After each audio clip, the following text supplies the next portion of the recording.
president signed into law a new anti-terrorism bill. You will lose your liberty. Sometimes the spirit becomes so powerful in a place where it's like electricity. And you can't stay still. And you can't stay still. Power of the spirit. Sometimes the spirit becomes so powerful in a place where it's like electricity. And you can't stay still. And you can't stay still. Power of the spirit. There is a chance for the President of the United States to use this disaster to carry out the New World Order. This mass terrorism is the new evil in our world today.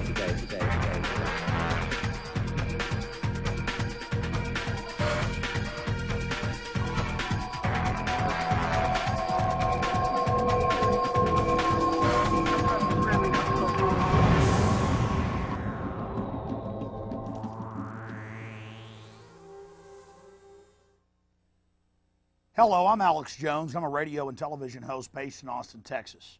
And for years, I've been exposing the criminal activities of the global elite, also known as the New World Order. My friends, throughout history, powerful people, powerful institutions have always sought to expand their control, to expand their hemisphere of domination, their empires. And they've always used terrorism, that is the threat of the outside enemy, as a pretext to get their population behind a war, or behind giving up their liberties, behind giving up their freedoms, as a way to, get behind the mother government, behind the homeland, to sacrifice. And Americans are no different. We've been manipulated many, many, many times. So now we're going to look at a few of the older examples and some of the newer examples of this, and then we'll cover what really happened on September 11th and who stands to gain. And I would challenge all of you out there to research the information you're about to see, because it's all true. It's all documented. In fact, in this film, we explore about 10% of the information. There is so much information out there, folks, so many documented red flag, smoking gun incidences where the government carried out September 11th and other terrorist attacks that I have rooms full of documents, transcripts, news articles that are all mainstream.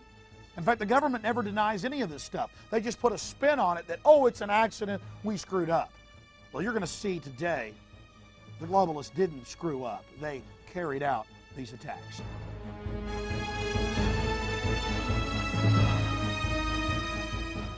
Now, I just want to spend a few minutes here, going over just a couple of examples in the last couple thousand years of elites using terrorism that they perpetrate against themselves as an excuse, as a pretext for war, as an excuse to declare war on their own people or on a foreign enemy, to consolidate and expand their power.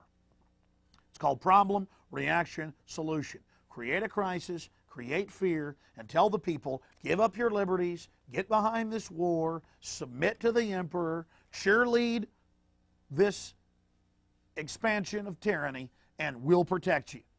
And that's the siren song of dictators. It's a fraud. It's a lie. It goes against every example of history we have. And for those of you that are doubting that elites could be carrying out these type of dastardly deeds, you just don't know history. And you don't understand that power corrupts and absolute power corrupts absolutely. And that there is truly nothing new under the sun. Way back, ladies and gentlemen, almost 2,000 years ago, Nero, the degenerate, inbred emperor of Rome, set the city ablaze so that he could blame it on the Christians, who were becoming a very popular minority in the city. He was having trouble persecuting them. The more Christians he persecuted, the more Christians popped up, the more people were converted. Well, he had a very successful purge in the weeks and months after he set the city on fire. And before he committed suicide, he admitted that he had set the city ablaze. And then, of course, we have some more modern examples of this. In 1898, William McKinley's Navy blew up the Maine in Havana Harbor as a pretext for war with Spain. And the United States expanded its control and grabbed dozens of islands, coaling stations in the Pacific. And now you read the history books and declassified documents, U.S. government documents, they admit that the U.S. government blew up its own ship and blamed it on the Spanish. Seines besten Blutes fühlen und dieses Wissen zur Führung der Nation erhoben hat und entschlossen ist, diese Führung zu behalten, wahrzunehmen und nicht mehr abzugeben.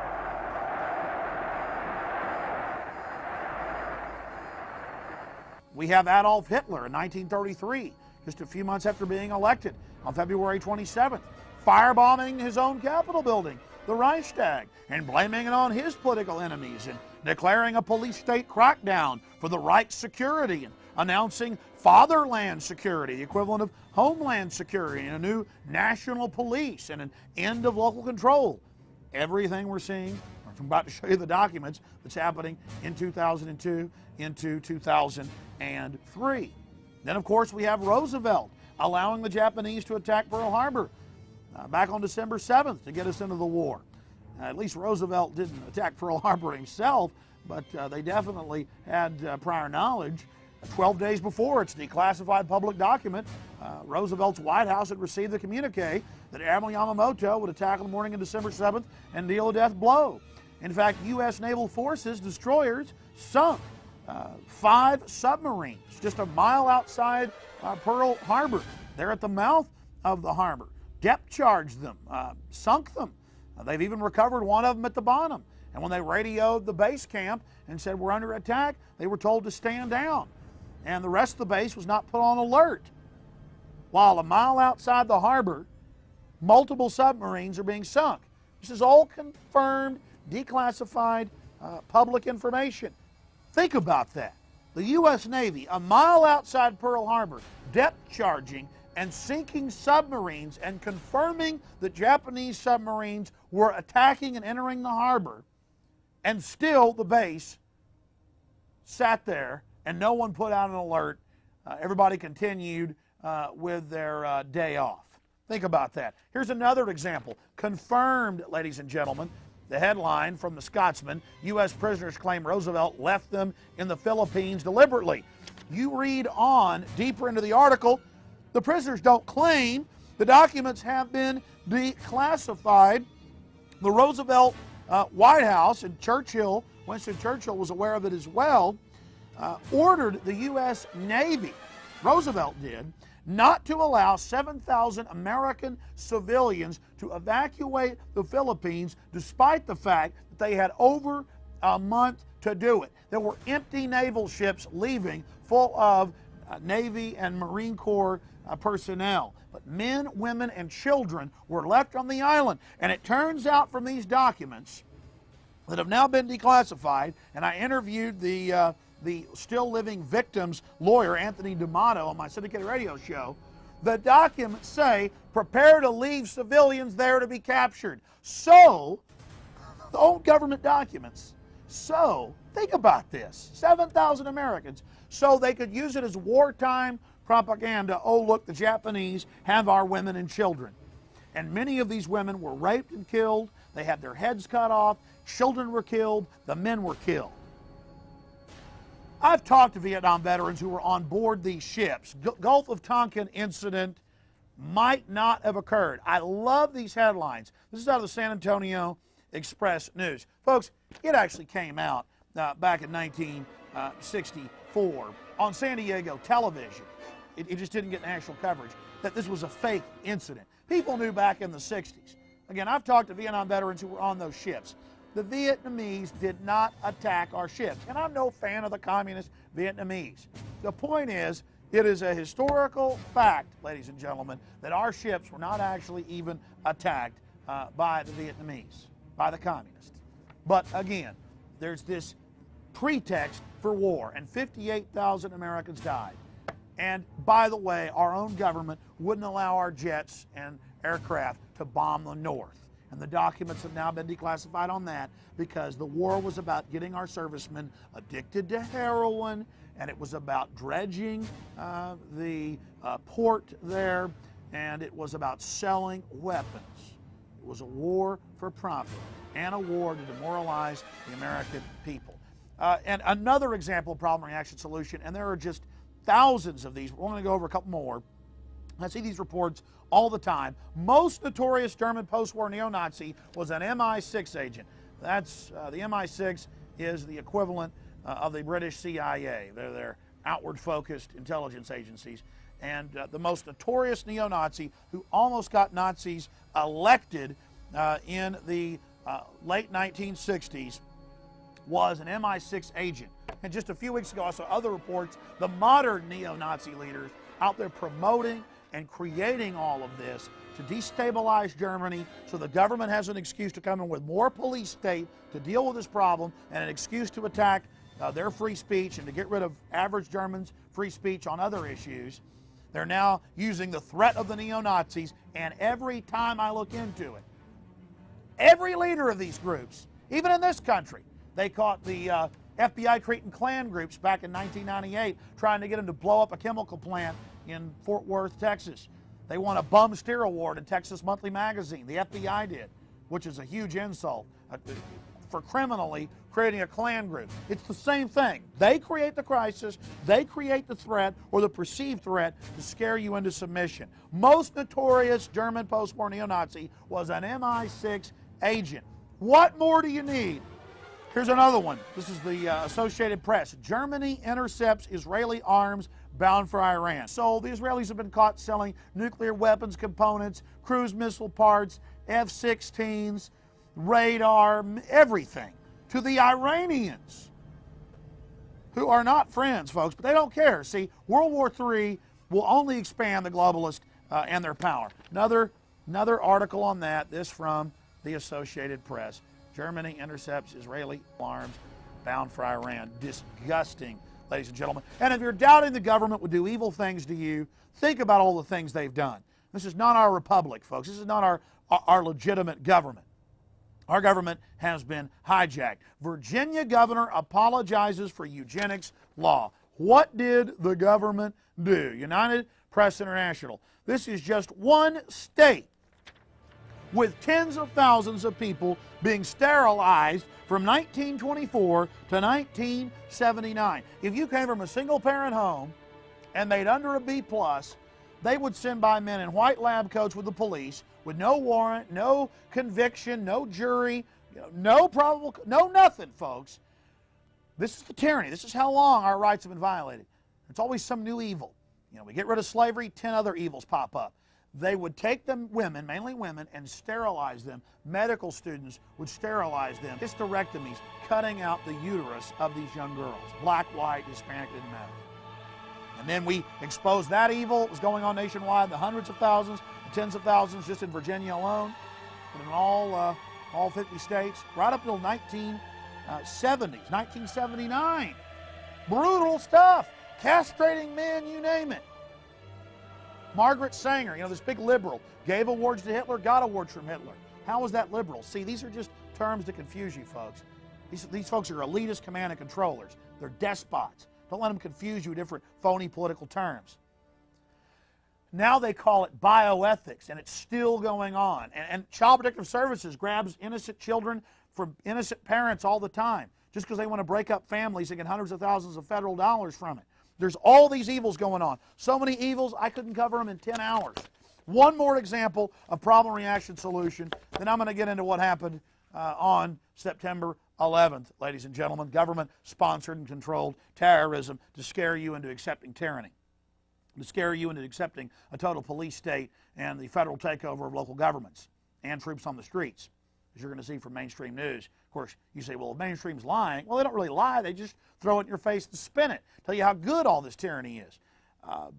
Back in 1962, the Joint Chiefs of Staff, headed by L.L. Lemmitzer, wanted to blow up ships. They said, again, like we did the Maine, incredible, declassified, confirmed document. ABC News and Baltimore Sun reported on it back in April and May of 2001, right before September 11th. They didn't report on it after, though.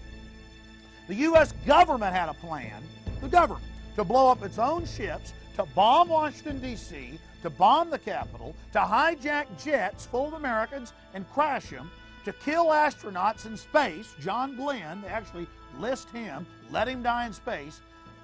attacked Marines at Guantanamo Bay using Army Special Forces, Rangers, paratroopers dressed up like Cubans. Same system over and over again, as a pretext for war with Cuba and the Soviet Union and for a domestic police state crackdown.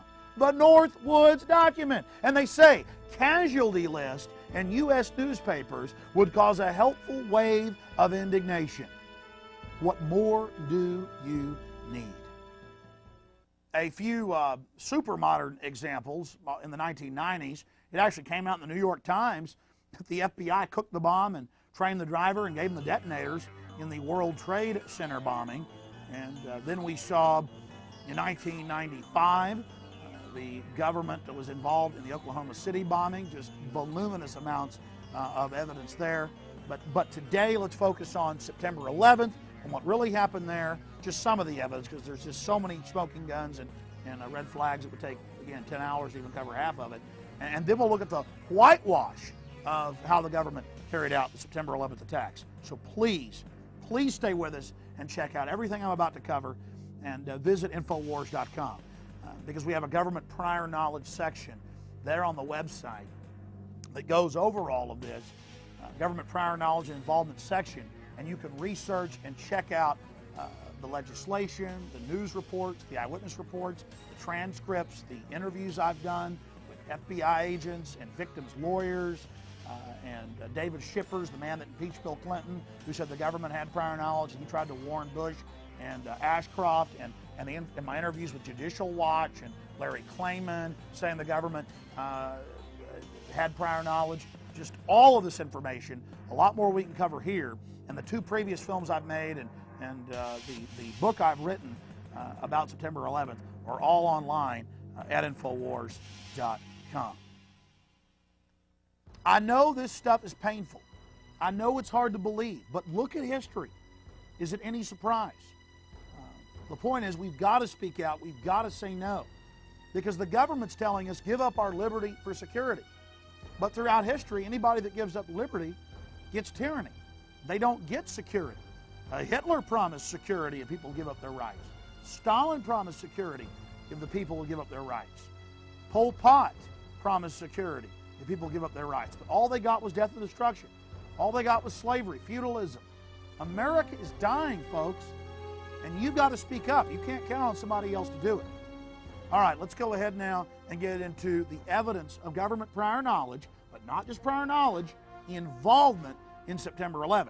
Because if they just say it's prior knowledge, well, then they say, oh, we screwed up, give us triple the funding, triple the money, and give us more power. Get rid of your Bill of Rights. Get rid of your Constitution. And I just want to point out that back in '95, after the Oklahoma City bombing, that tragedy, they passed the Anti-Terrorism Effective Death Penalty Act. And they got triple the funding then. And it eviscerated large sections of the Bill of Rights and Constitution. Did we see less terrorism after '95? No, we saw an escalation of terrorism after 1995. Look at what happened on September 11th. And now we've given them all this new power and all this new funding with Homeland Security and with what's developed with the USA Patriot Act, that it's the complete opposite of what a patriot would do. I think George Washington and Benjamin Franklin and Thomas Jefferson, in fact, I know they must be rolling in their graves. They're probably having convulsions down there of anger. Imagine what Patrick Henry thinks about this. Give me liberty or give me death. We didn't get freedom. We didn't get security. We didn't get happiness and safety after we gave them more power. You give the intelligence agencies more power and more control, do they really have an incentive to stop the terrorism? No, they have an incentive to engineer the terrorism, and that's what happened on September 11th. So let's go through the evidence of prior knowledge and involvement. See, they had to come out with this news of, okay, we did have prior knowledge because we're a bunch of buffoons because all this evidence came out. So they said, oh, it's an accident we let the attack take place. Our government funded, trained, protected. Why, they founded Al-Qaeda and the Taliban. So we'll look at the evidence of prior knowledge and involvement. Then we'll look at the ensuing whitewash. Then we'll look at what they're getting out of the terrorist attacks. coming up with this information that it admits it did warn the proper authorities before September 11th of a hijacking plot that was linked to Osama bin Laden. We are looking into this. Tonight, the White House is confirming a report that the CIA director told President Bush before September 11th that there was a chance that someone connected to Osama bin Laden might hijack a U.S. airliner. Now, there was no suspicion that they would take those hijacked airplanes and ram them into buildings. Well, that's not so. As a matter of fact, even Al-Qaeda reports from the CIA back in the mid-90s indicated that they intended to take a plane and ram it into the Eiffel Tower in Paris. And Murad had discussed with Youssef the possibility of crashing a plane into an American government building. He will board any American commercial aircraft pretending to be an ordinary passenger. He will hijack said aircraft, control its cockpit and dive it at the CIA headquarters. It is simply a suicidal mission that he is willing to execute. There's no question that the Intelligence Committee and the Congress and the administration had reason to suspect that hijackings were a possibility. I don't think anybody knew that it would possibly be used as a missile aimed into a high-rise building. There's suspicious activity there, and the handwritten notes of at least one FBI agent indicated that they were speculating, they were brainstorming. They said, well, maybe this guy's out to ram a plane into the World Trade Center. You kind of put all that together and you start to get a picture. There was no time, there was no place, there was no method of attack. It simply said these are people who train and seem to talk possibly about hijackings. And had this president known of something more specific or known that a plane was going to be used as a missile, he would have acted on it. The vice president deciding to add a paragraph to his speech, echoing those comments from Dr. Rice, saying any suggestion that this president had any specific knowledge about the September 11th attacks is ludicrous. I remember being on the radio in the late 1990s and seeing reports every year of plans by Al-Qaeda to fly hijacked jet airliners into landmarks like the Capitol, CIA headquarters, the World Trade Center, the Sears Tower in Chicago. So when I saw George Bush on television saying they had never heard of plans to hijack aircraft, and then the news came out that they had gotten the actual plans that Al-Qaeda was planning to do that, so he said, okay, well, we never knew they'd fly them into buildings. And I'm like, excuse me, I probably saw 20, 30 reports that I covered on air, mainstream, years before September 11th, where Al-Qaeda was planning just these type of events. Of course, I didn't know that Al-Qaeda was training at secure U.S. military bases. That later came out, but it's just been swept under the rug. This is CNN. U.S. warned in 95 of plot to hijack planes, attack buildings. Why, even in the Genoa, Italy summit a year before September 11th, I remember they had anti-aircraft guns on top of their buildings there. And they said, oh, Al-Qaeda's got a plan to fly planes into buildings. They just arrested a couple of them, they said on the news, before September 11th, in Paris, with plans to fly to the Eiffel Tower. But here in America, we still have guns. We still have private property. We still have some sovereignty. And we're giving them a heck of a fight when it comes to defending this republic. People are standing up against Big Brother, so they had to carry this out. Here's another one. Fox News. U.S. knew of suicide hijack plan threat in 1995 from Ramzi Youssef, who was caught trying to carry out attacks in the Philippines on aircraft taking off, flying to the U.S. And I interviewed police and FBI agents who were involved in busting this guy before September 11th. And they said an attack on America was right around the corner. In fact, later in a few minutes, we'll show you a clip of myself on my local TV show, you know, just an average show, a little bit disheveled, been working hard, just up there warning the people that the government was going to allow a terrorist attack and that they were going to use their CIA asset, Osama bin Laden. I went into even more detail on my radio show. I put out the phone numbers for the White House, for Congress. I said, call them. Don't let them use their assets to attack us as a pretext for control. Here's another one. Bush told of threat before September 11th, London Guardian. And again, I've got like 50 reports on this story. Bush told of threat before September 11th.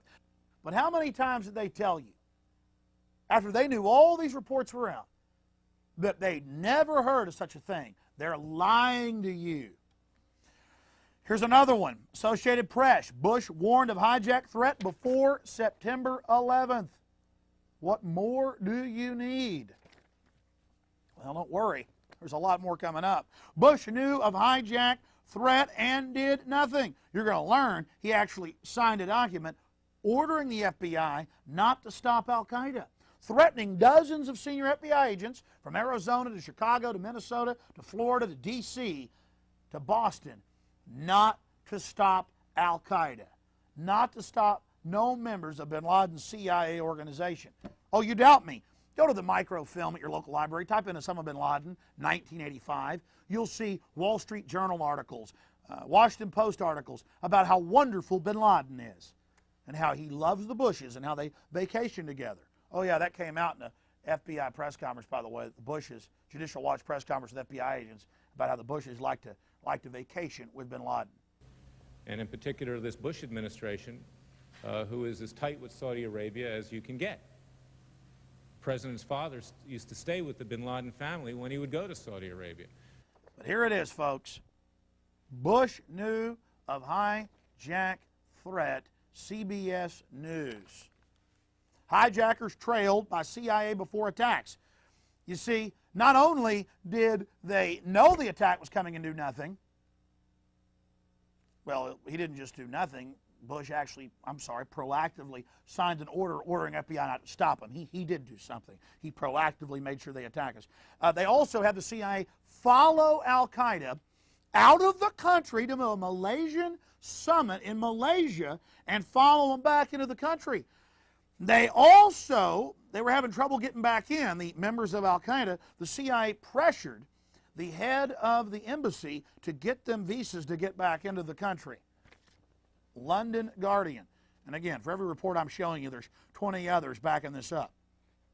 And the government never denied this. This got leaked by Congress, by some patriots in Congress, and so now they're threatening to arrest members of Congress if they don't shut up and stop leaking this. Hijackers were trailed by CIA before attacks. Let me just read from this. 2 of the hijackers who crashed American Airlines Flight 77 in the Pentagon were spotted as potential terrorists by the CIA more than 18 months before September 11th. Newsweek reported yesterday. It called this the most puzzling and devastating intelligence failures in the period before the attacks. The magazine reports they followed them out and followed them back in to Los Angeles and did nothing with the information. Yeah, actually helped them get back in. Another one, MSNBC. The hijackers we let escape. The CIA tracked 2 suspected terrorists of al-Qaeda summit in Malaysia in January 2000, then looked on as they re-entered America and began preparations for September 11th. And they call this the worst intelligence failure. Bush went to the CIA. A lot of you saw this on television. Everybody thought, ooh, he's going to fire somebody. He went to the CIA. They stood around the Eagle there on the Marble. 3-minute standing ovation. They were smiling. They were celebrating because they get to act domestically now. They get to run your local departments. They get to get into all the fun and be mob bosses over us now, folks. Total degeneracy, total tyranny. Unbelievable. MSNBC. The hijackers we let escape. Does that not infuriate you? 99 report warned of suicide hijack plan. U.S. government plan. Put out a report saying that Osama bin Laden was preparing to fly hijacked jet airliners into the World Trade Center, CIA headquarters, the Capitol. The list goes on and on. That's the Associated Press. Unheeded warnings. FBI agents' notes pointed to possible World Trade Center attack. He was told to shut up by superiors. MSNBC. But they always tell you, oh, it was just an accident. Just an accident. And it says these FBI agents joked. That's the headline. But I've talked to FBI agents in person. They weren't joking when they said, it's like al-Qaeda runs the FBI. And I said to him over the phone, I said, it isn't like al-Qaeda runs the FBI. The FBI, through the CIA and the big central banks that founded the CIA, read your history books, they run al-Qaeda. Get the full horror straight in your minds. Bush held up plan to hit bin Laden. You know, they had battle plans on their desk. They had tens of thousands of U.S. and British troops massing publicly in Tajikistan and Uzbekistan. I say publicly, I mean, it was out in the foreign press, but total news blackout here. They were doing it covertly, but it was still out publicly in the foreign press, to invade Afghanistan. And Bush held up plan to hit bin Laden. He had it on his desk 2 days before already, and had already signed it, but was it to be released till September 12th. U.S. plan for an attack on al-Qaeda. White House given strategy 2 days before September 11th. Again, MSNBC.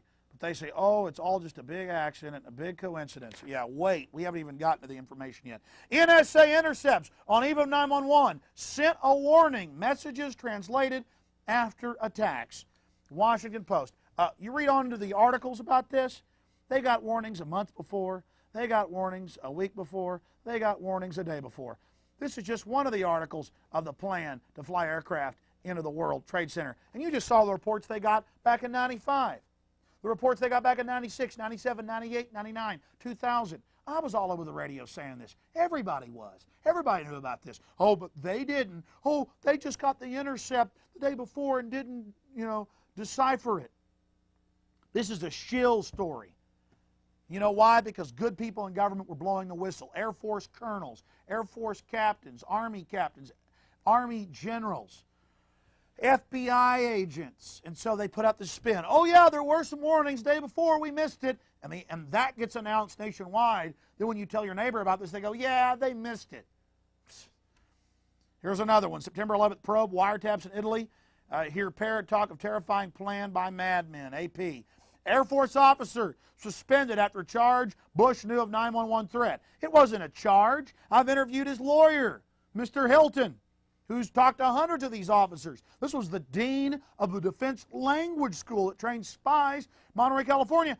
You know why he was angry? He was ordered to train Muhammad Atta and two of the other supposed hijackers. The fall guys, the patsies, that's what they were. They were playing a part. Knight Ridder newspapers. This Air Force officer, Lieutenant Colonel Steve Butler, said that Bush was behind the attacks and orchestrated the attacks so he could have a war for global domination and a police state. Again, here's a report out of the Herald newspaper there on the West Coast. The Monterey County Herald. DLJ official removed for criticizing Bush. And you read on. Then I interviewed the lawyer who represents 400 families of the victims, 400 families. San Francisco attorney Bush allowed 911. I interviewed Stanley Hilton on my syndicated radio broadcast for 2 hours. He's not some left-winger out to get Bush. Neither is Judicial Watch, exposing Bush for prior knowledge and involvement with FBI agent Robert Wright and David Shippers, the man that impeached Bill Clinton. This guy was former Bob Dole's chief of staff. This is out of the San Francisco Examiner. San Francisco attorney, Bush allowed 911. And then he goes into details. He has filed a class action suit against 10 defendants, including Vice President Dick Cheney, National Security Advisor Condoleezza Rice, Secretary of Defense Donald Rumsfeld, Transportation Secretary Norman Mineta, saying that they engineered the attacks. And I interviewed him. He says that his sources within the FBI, CIA, National Security Agency, Naval Intelligence, and Air Force, and others, say that NORAD was ordered to stand down, that the U.S. government engineered the attacks. Bob Dole's former chief of staff.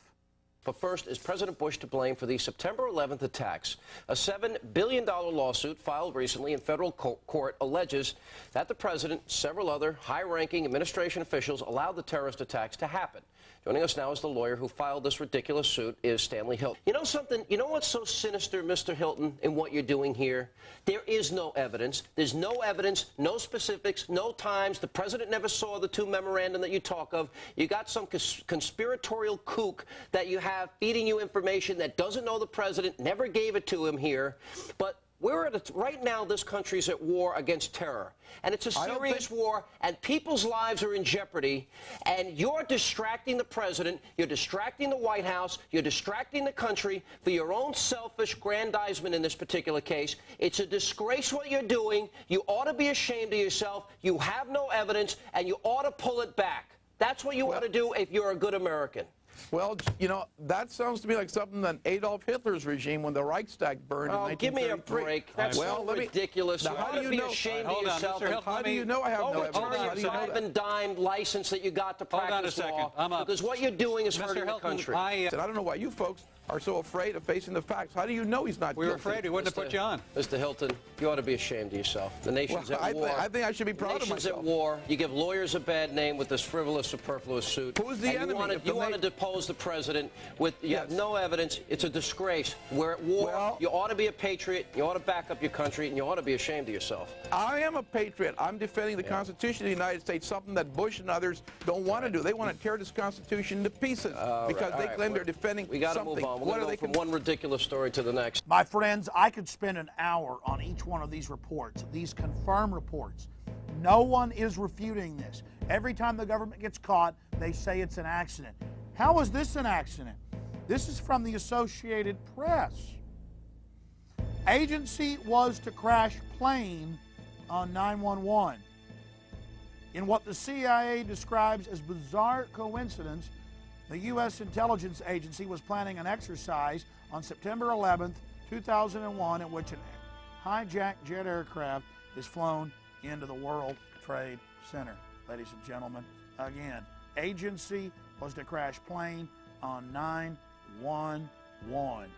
Here's another AP article. Agency planned exercise on September 11th, built around a plane crashing into a building. That's right. It says right outside D.C. at the CIA headquarters, they were running an exercise of flying jet aircraft into buildings. And I talked to Professor Tex Mars, space and aeronautics professor, former Air Force officer. He was a UT professor, retired now. And he agreed with me. In fact, I called him to see if he agreed. And I said, we know that there are these hundreds of Air Force officers and NORAD and CIA and other folks like the Air Force colonel that are aware that the government was guiding in the aircraft. NORAD was involved. They just had these Arabs to be seen at the scenes, you know, at the airports as patsies, as fall guys, and had trained them at U.S. military bases. So now that all these Air Force and Army intelligence and the CIA people are angry, who were compartmentalized and go, wait a minute, why were they running so-called simulations of planes crashing into buildings on September 11th? And you know, why did our government send money to the Taliban and Al-Qaeda? And you know, why did all these government officials get warnings not to fly? That's coming up. Why was Bush on Cipro, the anthrax-fighting antibiotic?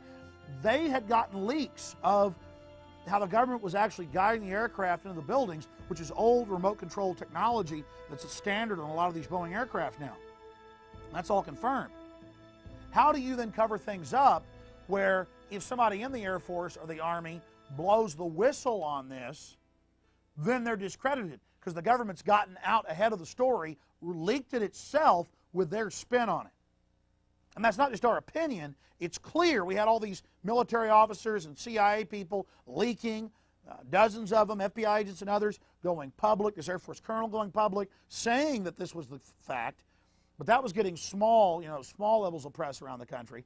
And then this big press story, oh yeah, we were running a simulation, guys. You were just confused. That's what you saw. It was just a drill. It's the same MO over and over again. You know, oh, the terrorists attacked us. We had prior knowledge because we're idiots. Oh, yeah, we were running a simulation there at headquarters of planes flying into the Pentagon and World Trade Center, but that was just a simulation that morning, guys. And we're supposed to buy that. Millions of Americans have been asking a very important question. Remember back in 1999, Payne Stewart, the famous golfer, his jet got off course just for 21 minutes and was already surrounded by F-16 jet aircraft in 21 minutes. But a year or two later, in September 11th, they had 70-plus minutes to get jet scrambled, and they didn't do a thing. Simultaneously, within 2 minutes of each other, 4 jet aircraft in the same area of the country turned off their transponders. That is an emergency happening at any time of the year when even one jet does it.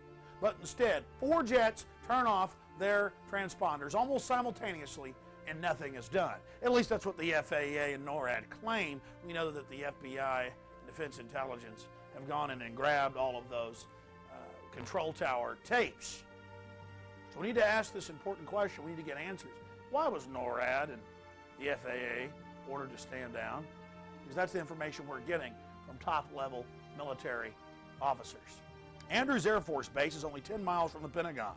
Air defense around Washington is provided mainly by fighter planes from Andrews Air Force Base in Maryland near the District of Columbia border.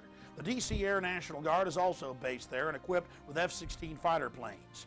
In a blatant reversal of standard operating procedure, the Air Force, via willful negligence, is given stand-down orders not to intercept Flight 77, which will subsequently hit the Pentagon. This is all reported in mainstream news, but no one puts the pieces together. No one connects the dots of what's blatant criminal activity. Flight 77 is known by NORAD to have been hijacked by 8:50 a.m., yet it is still a full 48 minutes until any jet fighters are scrambled as two leave Langley Air Force Base just 2 minutes before Flight 77 hits the Pentagon at 9:40 a.m.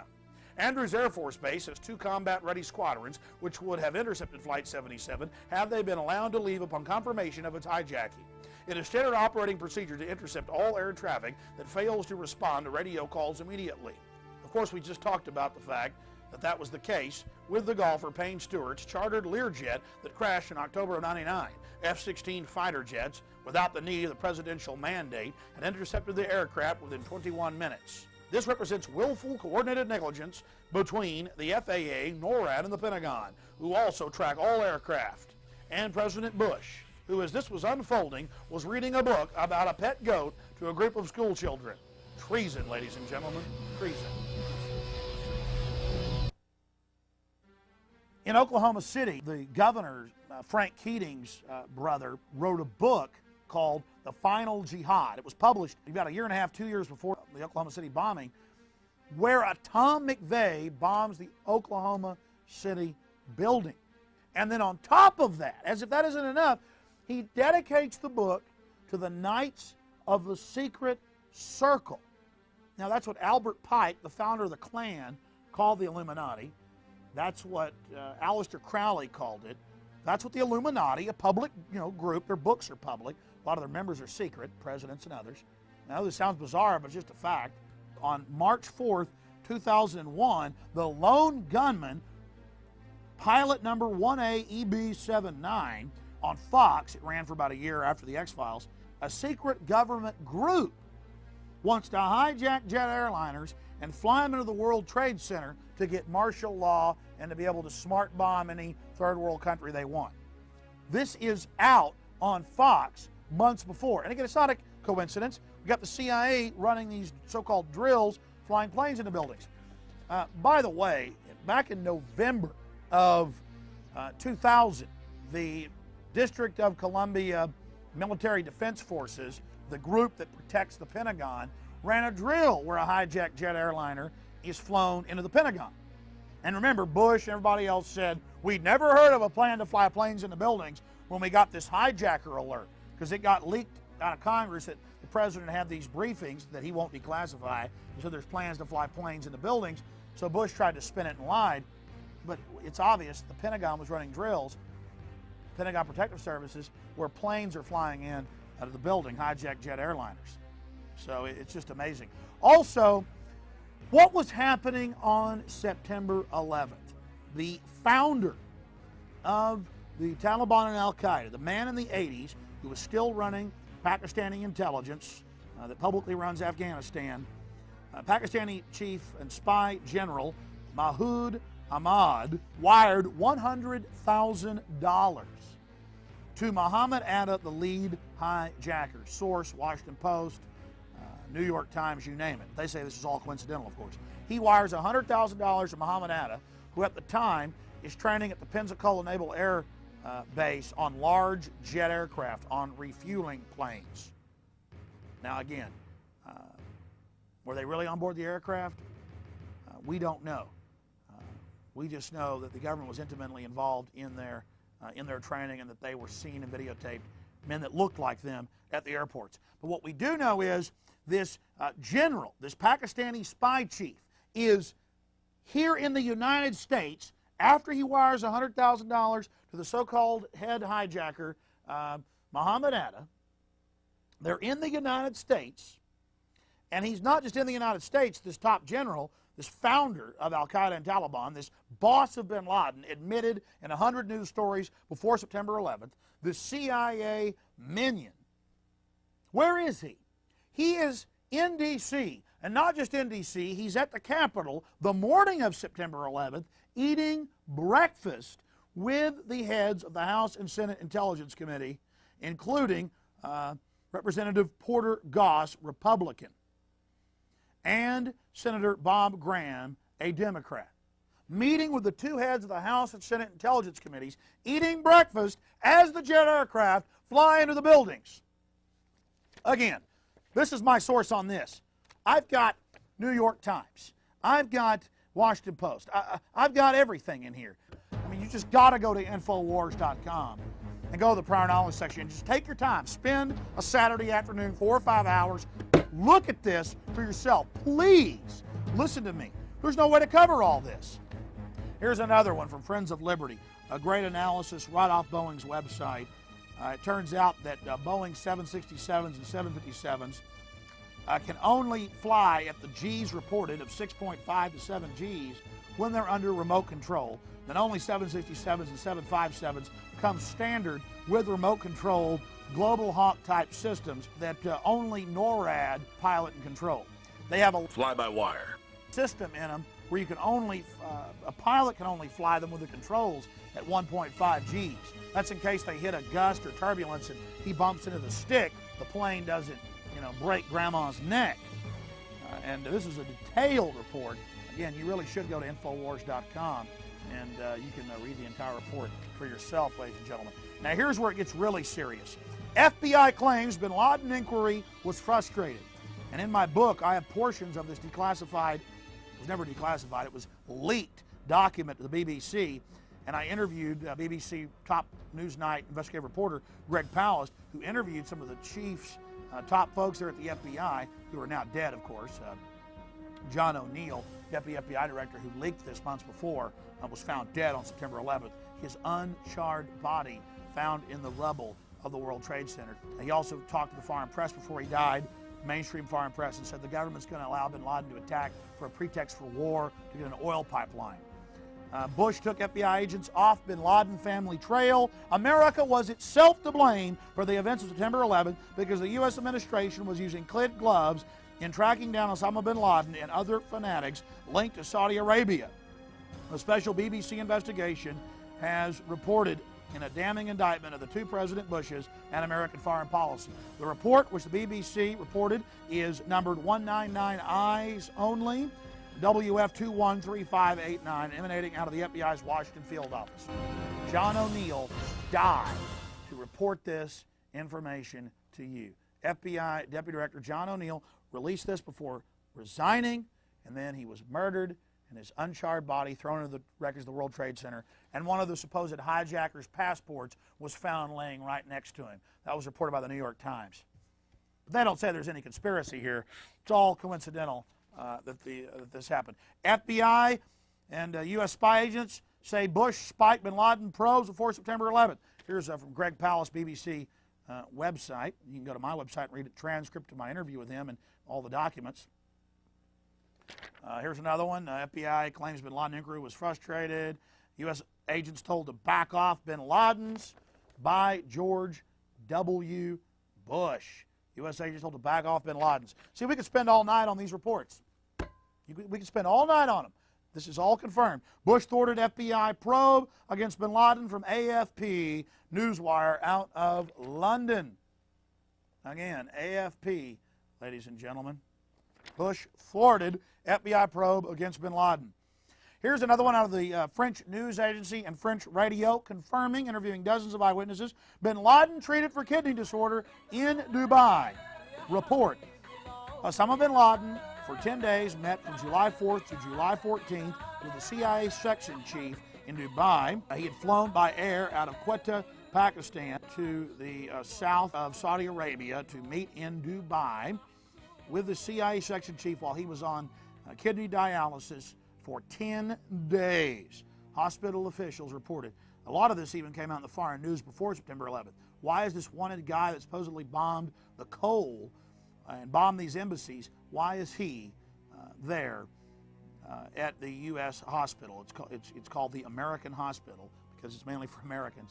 They're in Dubai, and it's people by American doctors. This is the French News Agency. French News Agency. Bin Laden treated for kidney disorder in Dubai. Meeting with the CIA. The Washington Times also reported that. Armed pilots banned 2 months before 911. Did you know pilots could be armed before that? Oh, yeah. FAA rescinded rule allowing guns in cockpits just before terror attacks. Another FBI agent blows the whistle. New evidence the Bureau quashed another terror probe before 911. This with Robert Wright. And Robert Wright got up there on C-SPAN and cried and said, I have been told not to talk about what I know or I'll be arrested. And he said, why can Kathleen Rowley be praised for doing that, but I can't? This from LA Weekly. Because she's a shill. When you got all these real FBI agents and Air Force colonels and CIA and deputy FBI directors that have gone public, you ignore them when they pop up at one or two local papers. That story gets killed and shut down. You have a Rowley pop up who puts out some whitewash of, yeah, we're inept, give us more funding and power, and we won't do this anymore. Here's a report out of American Free Press, Come Fly With Me. It was also reported in the Detroit Press and New York Times and Newsweek, but they reported it first. A Saudi flying instructor who died mysteriously on May 8th had the same name as two 911 hijackers who lived at the same U.S. Naval Air Base. Remember 911 supposed hijacker Saeed Al-Hamidi? Remember him? Well, it turned out there were a whole bunch of other Al-Hamidis at the Pensacola Naval Air Station training in some top secret program by Royal Saudi Air Force Major Ambarak S. Al-Hamidi had continued to remain in his position at the Pensacola Naval Air Station as a flight instructor after 911 attacks, notwithstanding his Saudi government ties and that most of the terrorists were Saudis. A story broke on CNN on September 11, 2002, that not only had the FBI had informants inside the hijackers' homes, but they'd also been their landlords. So let me put this all together. We got the head of Pakistani intelligence, this general, a known CIA officer, sending $100,000 to the supposed lead hijacker, Muhammad Atta. These guys are trained at the Pensacola Naval Air Station, the hijackers. They're also trained at the Monterey Defense Language School to be spies in a top-secret U.S. government program now released. And on top of it, other hijackers have FBI informants living with them who are also their landlords. Funding, training, protecting, shepherding Al-Qaeda. It never ends. You couldn't write a science fiction movie this bizarre. On September 7th, the British Broadcasting Company, the BBC, dropped another bombshell. That's right, ladies and gentlemen. Taliban warned U.S. of huge attack. One of their top envoys specifically gave information to the U.S. Embassy and called the White House telling them that Al-Qaeda was going to attack New York with hijacked jet airliners on September 11th. What did the U.S. government do when they got control of Afghanistan? They arrested the Taliban minister that had issued them the detailed warning. And it made perfect sense for the Taliban. Why on earth would they want someone to attack the U.S. and bring the wrath of the New World Order down upon them? Again, it's common sense. Who has the motive here? And then the evidence. Think about that. Our government knew the attack was coming, had been warned by the Taliban and nothing was done, and then when the globalists take over Afghanistan, they arrest the man that warned them? Yeah, you got to keep control of witnesses like that. Well, freedom, justice, and a world rid of terrorism are just some of the stated aims for Operation Enduring Freedom. But is there another reason for bombing Afghanistan? With worldwide demand for oil increasing and some of the Gulf states looking very vulnerable, the U.S. is desperate to tap the oil fields of Kazakhstan and other central states. And as ITN's economic correspondent Lian Halligan now explains, Afghanistan is key when it comes to moving that oil to the West. The September the 11th atrocities sparked a coalition, a crusade, said George Bush, for freedom and justice. But take a closer look. There's an important subtext to the struggle over Afghanistan: oil. Over the last few years, you may have read that the West, and particularly the US, is becoming less oil dependent. But it's just not true. Back in the 70s, the US used 16 million barrels every day. Today, that's ballooned to 22 million, making America by far the world's biggest oil importer. The European Union used 12 million barrels a day 30 years ago, but now it's 15 million. And oil's not just used for petrol for cars. Right now, you're watching a television made of plastic, presumably in a well-warmed room, and probably wearing man-made fibres. And all thanks to oil. So where does it all come from? Saudi Arabia, of course, is the biggest exporter. Over 7 million barrels every day. Iran, Iraq and Kuwait are big players too. But don't forget the former Soviet Union, which exports almost 4.5 million barrels daily. Apart from Russia, it's these newly independent Central Asian states, particularly Kazakhstan, that are key. Already 20 billion barrels of oil reserves have been found in Kazakhstan, and there could be much more. The oil and gas so far discovered in these parts is worth $3 trillion in today's prices. That's why Western money men are so interested in getting this oil to world markets. It's also important in this film to look at motive. Dick Cheney's company, Halliburton, that he CEO'd from 95 to 2000, is now building the giant Trans-Afghan pipeline that will carry hundreds of billions of dollars of oil to the West, markets begging for black gold. Then, of course, there's also opium, the second largest opium reserves in the world. Huge poppy belts in Central Asia, centering around Afghanistan. Hundreds of billions of dollars more that the globalists stand to gain by controlling this vital region. But it's not just about oil and opium. It's about being able to attack any country by simply claiming that they are harboring terrorists. This is the pretext empire needs to invade dozens of lands. In fact, the White House has told us this war won't last decades, it won't last generations, it will last hundreds of years. They've said that on the record. But that's just internationally. Oil, opium, war. It's also internationally about selling weapons. The Carlyle Group and the Bushes. In fact, that's why on September 11th, while all other air traffic was grounded, the bin Laden family was flying out via their private jets from Boston and Miami, because they're intimate business partners with George W. Bush and his CIA director father. By the way, the Carlyle Group's gone from the number 5th largest defense contractor in the world to the largest defense contractor in the world in only a matter of months after September 11th. But if that isn't enough motive for you, weapons, oil, opium, being able to start these wars, to sell the weapons, if that isn't enough for you, let's look at the domestic reasons. A massive police state crackdown, a cashless society control grid, Homeland Security taking control of the states and annihilating the 10th Amendment. The president was in Florida when word of the attacks first broke. Reading with a group of elementary students, Mr. Bush was stopped cold when his chief of staff delivered the news. One of the most compelling images that Americans have ingrained and printed on their minds from September 11th in 2001 was President Bush giving the little goat story to the elementary school students in Florida. Andrew Card, his chief of staff, walks in, tells him the president looks grave, and then we were told in the news that that's when the president first learned that anything was amiss. Later, at a press dinner, Bush told the news media that, oh, indeed, he had seen the first building struck by the aircraft, that he saw the first aircraft actually strike the building. People said, well, how could that be? For the first few weeks, that video was not even known to exist.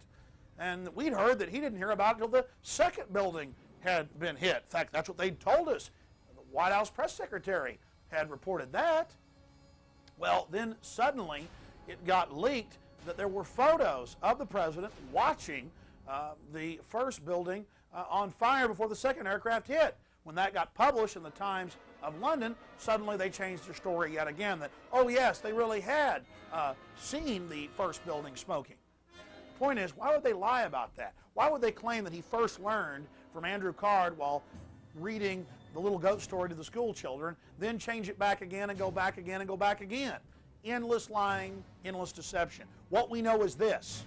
This is the fact. That was a staged event with President Bush supposedly learning of the tragic events of September 11th while reading the story to the elementary students. That way you could already be tuned in to the tragedy and you could see the president learn of it after you knew. It was a great moment of bonding with you and our new hereditary dictator, King George II. A Trade Center warning baffles police. Now, I remember hearing that the schools were half empty nearby at the World Trade Center. The building was 2/3 empty for the capacity. Normally that time of morning there were 30,000 people in the building. By afternoon, 50,000. there were only 3,000, and 500 of those were firefighters and valiant police. There have been hundreds of reports, confirmed reports, that people were worn out to go to work that day. The building was almost completely empty, and it should have been half full at that time of day. So Newsweek and MSNBC tried to go out and disprove that. And the headline is, Trade Center Warning Baffles Police. An urban myth turns out to be true, but what does it mean? Right here. I went to Brooklyn this week in search of an urban myth about the World Trade Center attacks. What I came back with was no longer a myth. It was cold, chilling fact. People have been warned not to go to work again. Here's another one. This is the Times of London, September 27th, bin Laden's trail. The author Salman Rushdie was warned, and they called the FAA, the Times of London did, was warned the month before and banned from flying commercially for the month of September for his safety, because there's a fatwa, a hit out on him, a contract is out on him publicly from Iran. Times of London, September 27th, Salman Rushdie told not to fly. Times of London. Now here's another one. Instant messages to Israel warned of World Trade Center attacks. See, that's not a rumor. The Israeli firm Odago confirmed today that their employees received text messages warning hours before to get out of the buildings that they were going to be destroyed. Young children told police and their teachers a week before, those buildings will be knocked down next week. Again, I was on television saying that bin Laden's a CIA asset and looks like he'll attack New York. Saying, call Washington, tell them to call off the attack. Hello, ladies and gentlemen. I'm so glad that you could join us today for this Wednesday, July 25th, 2001 broadcast. Tyranny is enveloping the globe, and the United States is a shining jewel the globalists want to bring down, and they will use terrorism as the pretext to get it done. So that's coming up in the second half of the show. Very important information. I'm going to put the call out that you call the White House and tell them, look, we've seen the news stories that you've wanted to blow things up, that you have blown things up, and that you're saying that 4 million of us are going to die and we need martial law and the Associated Press at one of your little drills you had, and that we're aware of who the terrorists are if you pull this. This can stop this Hitlerian Reichstag event.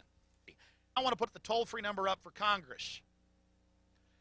And I won't want you to believe Alex Jones. I want you to go get these news stories off my website. I want you to call these major newspapers. I want you to find out these statements were true by the White House about preparing for martial law. And I want you to let them know that if there is any terrorism, we know who to blame. The point is, if any terrorism comes, it's from this government. And if there was an outside threat like a bin Laden, who was a known CIA asset in the 80s, running the Mujahideen War, and whose family builds all the military bases over in Saudi Arabia right now, and sits on the board of Iridium Satellite, he's the boogeyman they need in this Orwellian phony system. I want the White House numbers up there now.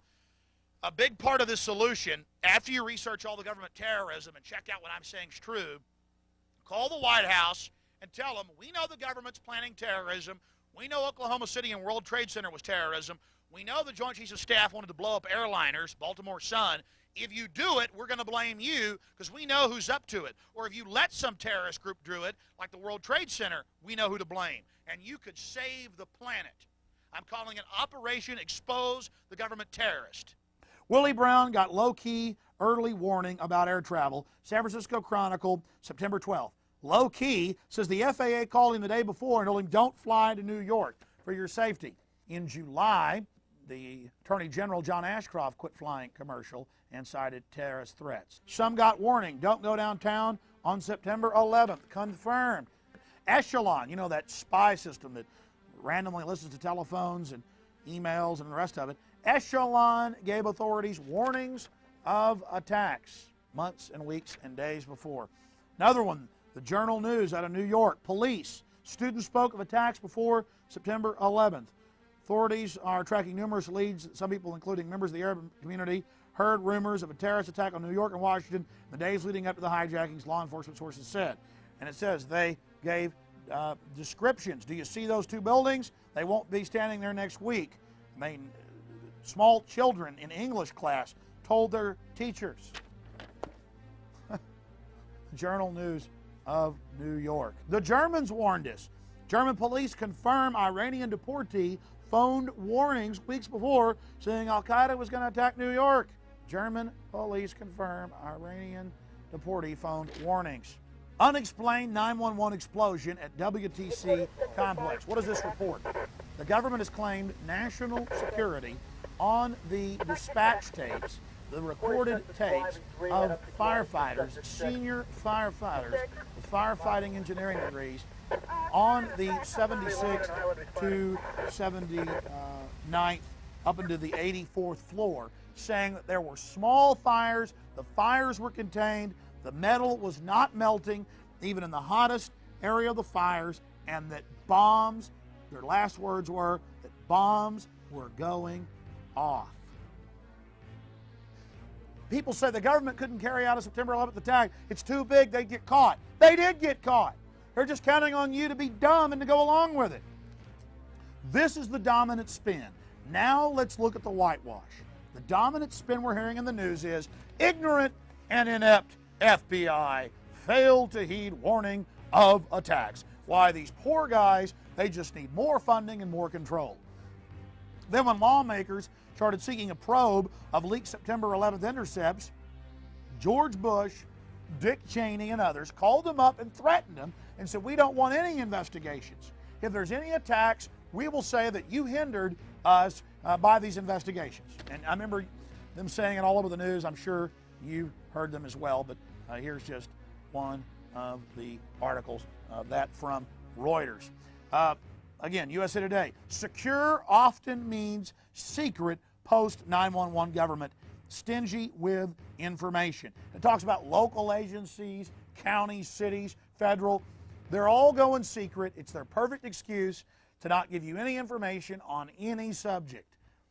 Government's digging in against the American people, declaring itself the owners of the population. This from USA Today as well. Government going secret, just like in Russia, just like in Nazi Germany. And we saw reports, Graham, 911 study hindered. Yeah, Graham, don't try to be a whistleblower, a shill distracting us. We know you met with the founder and funder of Taliban and Al-Qaeda, the ISI Pakistani general on September 11th, okay? But Graham put out reports like this. Oh, yes, our study's being hindered by the White House, the St. Petersburg Times out of Florida reported. Another one, LA Times. Inquiry of intelligence failures hits obstacles. CIA and Justice Department blocking Congress, even threatening people not to investigate. What do they have to hide? And now in late 2002, things really heated up. 911 inquiry delayed as staff chief is ousted in CIA dispute. The CIA whitewasher, inspector they put over it, was refusing to release anything and threatening people. And who's running this investigation? Again, Porter Goss, one of the intelligence chairmen, Senator Graham from Florida, the two that met with the head of Pakistani intelligence as the aircraft were flying into the buildings, the guy that wired $100,000 to Muhammad Atta. We got Barbara Boxer, the gun-grabbing socialist, and Jay Rockefeller from West Virginia. I mean, what a crowd of whitewashers. Now we have good members of the House and Senate that have leaked the fact that the NSA got warnings, specific warnings, that the White House knew of plans by Al-Qaeda to fly jet airliners into buildings, that bin Laden was in the U.S. hospital right before the attacks, that Bush was on Cipro, the anthrax-fighting antibiotic, on September 10th with his cabinet, 4 weeks before anthrax popped up in Boca Raton, Florida. All this stuff is getting leaked and getting discussed and getting talked about by staffers and members of the House and Senate, and all this intelligence was sent to them by good FBI agents and good CIA people. I've been told by people very high up in Congress that they've got unbelievable smoking guns that even blow all this away. So now the White House is even threatening arrest, threatening lie detectors on senators and House members and their staffers if they leak anything else about September 11th. And the news frames it like, why, there's traitors in the House and Senate. They're releasing information that could let Al-Qaeda attack us again. Then you read on in the article, it concerns leaks of government prior knowledge and involvement. So the executives coming over to the legislative, bossing them around like a dictator, threatening people who have valiantly leaked information of government involvement in the attacks. This is from the Washington Post. Probe of Hill leaks on 911 is intensified. So think about it, folks. We have the CIA following al-Qaeda out of the country and then making sure that the U.S. embassies gave them visas back in, and the House and Senate leaked this information. They leaked the fact that the NSA got warnings, specific warnings of attacks coming against the World Trade Center. And what does the government do? They go and threaten people in Congress with arrest and try to make them take lie detector tests so they can charge them with treason. The legislative is supposedly separate from the executive and just as powerful. But that's not happening. Now, under the name of protecting the homeland, people shouldn't leak that the executive ran the attacks. Think about that. I mean, you couldn't write a science fiction book. You couldn't write a novel.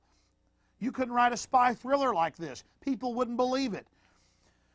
And on top of this, what did Dick Cheney, what did George Bush, what did other CIA pomps and minions say on the news? They said publicly, if you frustrate us and divert us with congressional investigations of government prior knowledge and involvement, if you do this, you are ensuring another attack. Dick Cheney said it on Meet the Press. This is out of the London Guardian. Prepare for attack, Cheney tells U.S., perhaps nuclear. He said a bigger attack is a sure thing, not a question of if, but when.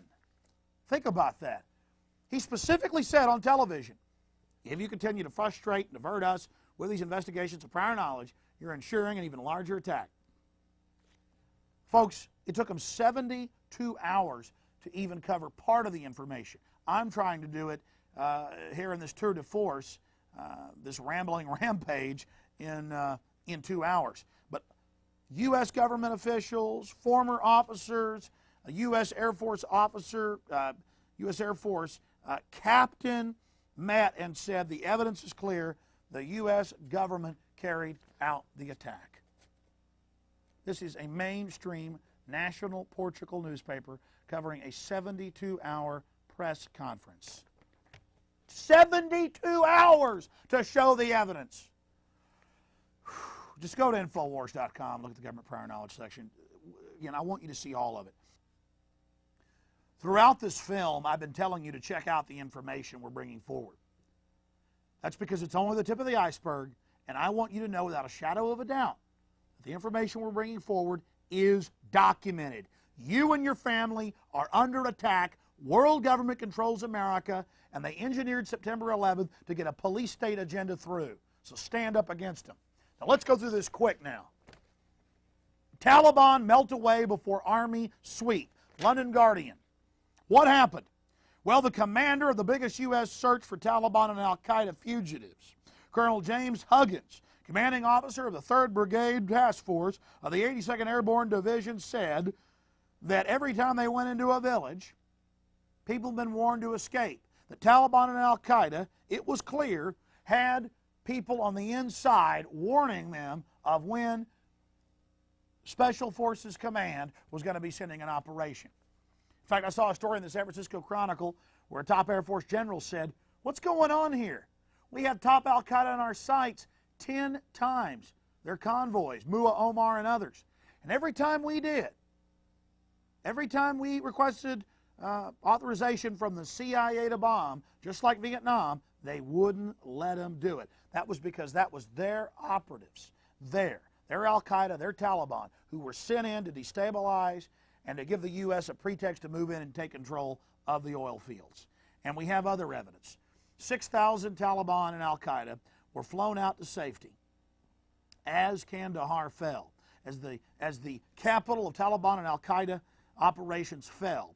6,000 Taliban and al-Qaeda leaders were flown out to safety into Pakistan with the Pakistani ISI chief, the same guy who had been meeting with the heads of the House and Senate Intelligence Committees on the morning of September 11th over breakfast. The same House and Senate Intelligence Committee chairman that issued these whitewashes.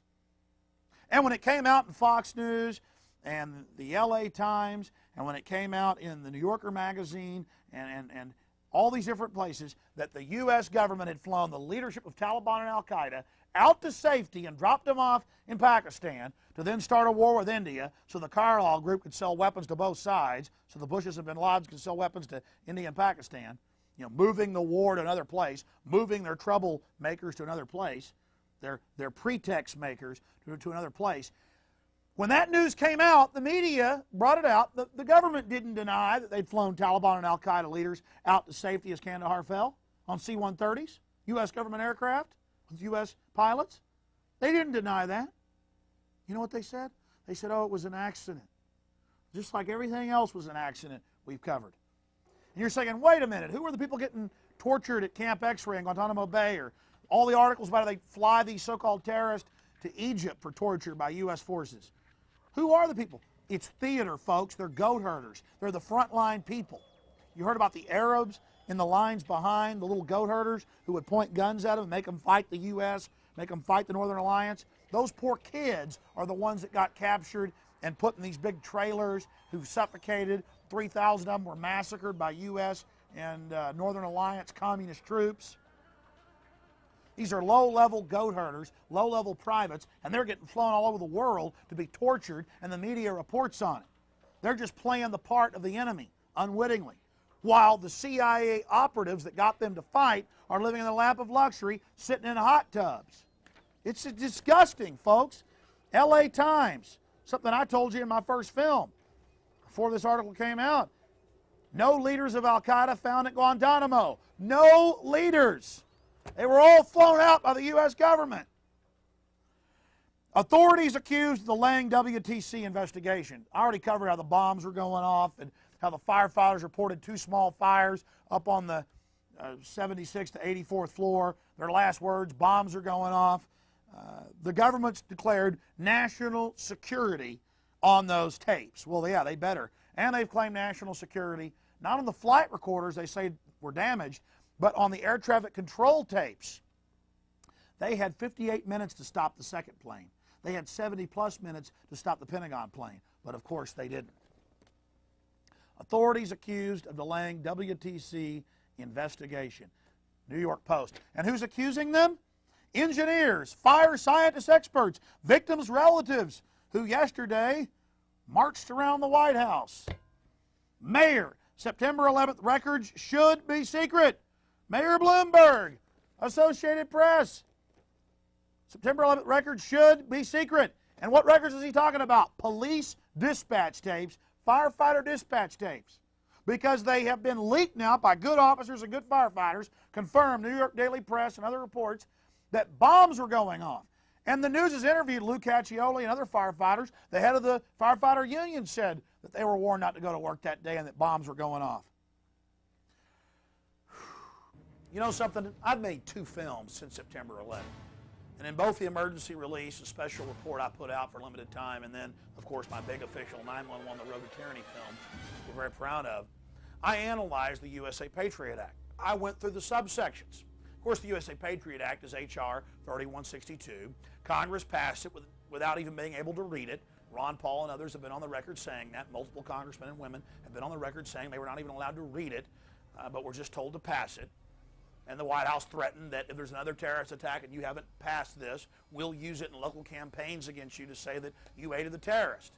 Ron Paul refused to pass it, saying that he was being terrorized to do it, but a majority of congressmen and women did. Now, after September 11th, I reported in both my films what H.R. 3162 did, a bill that no one in Congress was even allowed to read.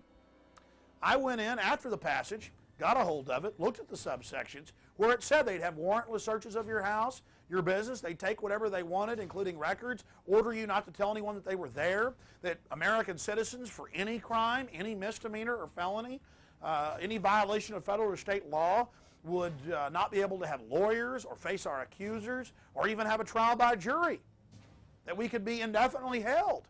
And it clearly said that the new definition of terrorism was any action that endangered human life that violated federal or state law. That was Section 802 of the USA Patriot Act. Despite the fact that I had read the legislation, I was still stunned September 5th when the Associated Press mirrored my analysis of the USA Patriot Act. And I read from Newsday, from the Associated Press, overview of changes to legal rights. Some of the fundamental changes to Americans' legal rights by the Bush administration and the USA Patriot Act following the terror attacks. Freedom of association. Government may monitor religious or political institutions without suspecting criminal activity to assist terror investigations.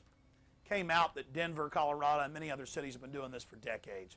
And it's not just so-called radical groups that are being spied on. It's the Kiwanis Club, the NRA, the most innocent groups you can imagine. Does that intimidate you, Americans? It should infuriate you to expose the terrorists that are keeping these lists on Americans. Freedom of information. Government has closed once public immigration hearings, has secretly detained hundreds of people without charges, and has encouraged bureaucrats to resist public records requests. Oh yeah, they're shutting down the Freedom of Information Act, you name it, on anything you can imagine. Freedom of speech. Government may prosecute librarians or keepers of any other records if they tell people the government subpoenaed information related to a terror investigation. Oh, it's more than just gag orders and subpoenas. Legislation clearly reads they can sneak and peek, break into your house, take whatever they want, and then order you to never tell anyone. Right to legal representation. Government may monitor federal, prison, jailhouse conversations between attorneys and clients and deny lawyers to Americans accused of crimes. Not terrorism, crimes, because now crime has been defined as terrorism. You've seen the ads where they've equated the war on drugs with the war on terrorism. Freedom from unreasonable searches, the Fourth Amendment. Government may search and seize Americans' papers and effects without probable cause to assist terror investigations. Right to a speedy and public trial. Government may jail Americans indefinitely without a trial. Government may jail Americans indefinitely without a trial? Period. Not for terror, for anything. Not for foreigners, as Ashcroft said. He said, you're with the terrorists if you say we're taking American citizens' rights. And we're like, excuse me, we've read the legislation. It clearly states that. Oh no, those that talk about phantoms of lost liberty. You're only helping the terrorists. You will lose your liberty if you say this. It's an open threat. To those who scare peace-loving people with phantoms of lost liberty, my message is this. Your tactics only aid terrorists, for they erode our national unity and diminish our resolve. Charges of kangaroo courts and shredding the Constitution give new meaning to the term fog of war. Since lives and liberties depend on clarity, not obfuscation, and upon reason, not hyperbole, let me take this opportunity to be clear. My message to America this morning then is this. If you fit this definition of a terrorist, fear the United States, for you will lose your liberty. Right to liberty. Americans may be jailed without being charged or being able to confront witnesses against them. Oh, jail you without charges. Get rid of habeas corpus. And on top of that, don't let you face the witnesses brought against you. Absolutely incredible. Can you imagine things like this happening before September 11th? That was the only pretext they needed to promote implantable microchips, helicopters, face scanning cameras, national ID cards, FEMA camps. It's all in the news now, and they're telling you it's for your safety while they leave the border wide open. You think maybe we're giving up our freedom voluntarily? Absolutely. We have no choice. We have no choice. We have no choice. FBI asked lawmakers to take lie detector tests in September 11th leak investigation. Again, they're going after people for leaking government prior knowledge and involvement. They're going after whistleblowers. And under Homeland Security, you can't report sexual harassment in any federal agency that's under it. And it's not 22 agencies, it's 102. You cannot report embezzlement. You are the property of the government under Homeland Security. In an amazing admission, Ari Fleischner admitted, White House press secretary admitted, why are you putting out all these warnings that we're about to be attacked any day by nukes or smallpox? And he said, well, maybe it's because all this government prior knowledge news. He actually said that at a press conference. Washington Times, alerts tied to memo flap, putting out fake alerts to distract from the FBI agents going forward and the knowledge of the information of government prior knowledge coming out. And then the whitewashes, did Bush do enough? We got to give him more power. It's just an accident that September 11th took place. Report cites shortcomings at FBI, CIA, NSA. And the people putting out these reports are the very folks helping to run the operation of September 11th, the heads of these disgusting intelligence committees. Bush, CIA, FBI didn't communicate well before 9/11. Now we need a domestic CIA. That's what they're all reporting now. NSA didn't share key data September 11th. Bush concedes CIA, FBI faults, but doubts attacks were avoidable. Oh, yeah, sure. You know, again, it's, oh, yeah, there is prior knowledge. See, they know you're hearing about all this, but it's just prior knowledge. Remember, they keep trying that. Bush asked Daschle to limit September 11th probes. Remember that? And Daschle tries to polarize things and make it a Republican-Democrat thing. These guys are all puppets at the top. Bill Clinton could have arrested bin Laden. The Sudanese offered to do it, offered to give our government the names of al-Qaeda in this country. That's all confirmed. Clinton answered by shooting cruise missiles at them. Now, there are over a dozen FBI agents that I know of personally who are saying it's government involvement in the attacks. I just want to point out that Rowley, again, is a shill, is a distraction. She's on the periphery just saying the government screwed up and needs more funding. She really wasn't even involved in the whole thing. She's a distraction and a diversion. What do you do when you got all these real people coming forward? You put a shill out like her to distract. Ooh, here's the big hot tip. Ooh, here's the big revelation. And then it's just some side issue. A real FBI whistleblower, though, reported that her superiors must have been working for al-Qaeda. Again, we turn that around the right direction. It's the FBI runs al-Qaeda, and of course her name is Sybil Edmonds, and she's filed a lawsuit saying her superiors ordered her not to stop al-Qaeda when they knew that they were planning to fly aircraft into buildings. And she's saying, why is the Justice Department and the FBI blocking her deposition of her superiors? Why are they protecting them? Because her superiors were following orders, honey. That's why. And who's involved in this whole 911 whitewash that they conducted?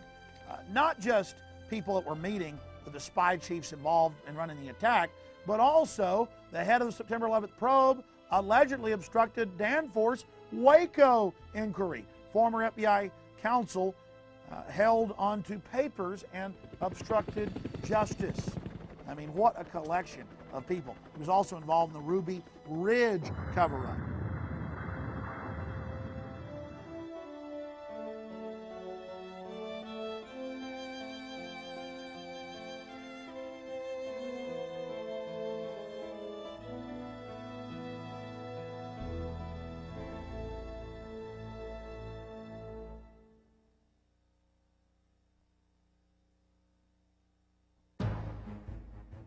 All right, folks, now let's look at what the globalists are getting domestically out of the fear they generated with their attack on the American people of September 11th.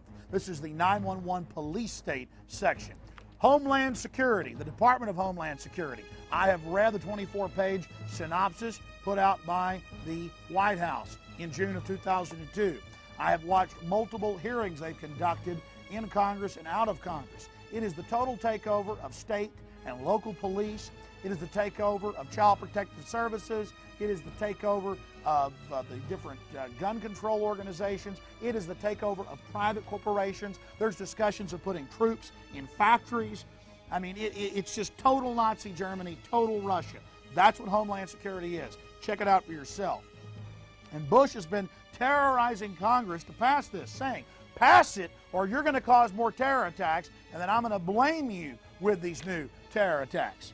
Now, look, terrorists use terror to get a political outcome. Who's getting a police state? Who's getting control out of the attack? Bush warns Congress on Homeland bill. Billionaire predicts nuclear attack. Associated Press. Warren Buffett says a nuclear attack is a virtual certainty unless we give up our rights. Who are the terrorists here? Who are telling us to give our rights up? Ridge says terrorism is permanent. Get ready for more terrorism. Not a question of if but when. Americans will have to give their rights up.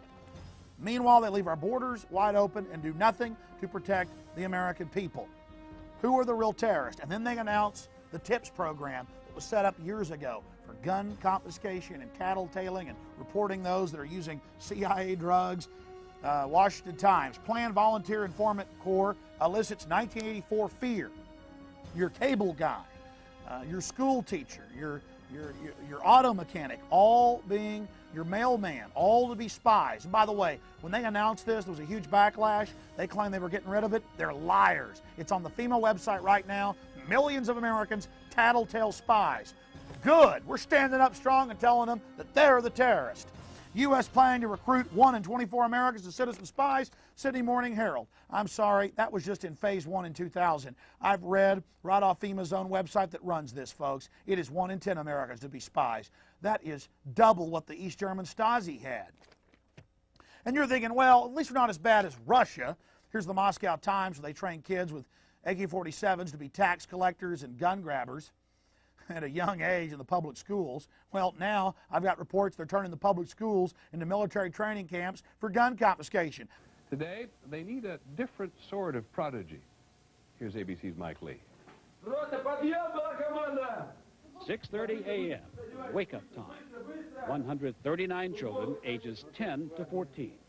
This is no ordinary boarding school. Welcome to the Russian Tax Police Children's School. I came to this school to get a good education, says Andre, and to become a real man, to learn about self-defense and fist-fighting. There has never been a school like this, taking 11-year-old children and teaching them the finer points of collecting taxes, and teaching them to do this. These are their role models, Russia's rough and ready tax police. They knock on the door, you know it's time to pay your taxes. They wear black masks and are famous for beating up tax cheats in the Russian mafia. Their motto, we have guns and we know how to use them. At the tax police school, many of the children are orphans. Others are from broken homes. They get decent housing here, regular meals, and a guaranteed high school education with a very strange twist. How many of you think you will get in a gunfight with criminals when you grow up? How many of you are afraid of doing that?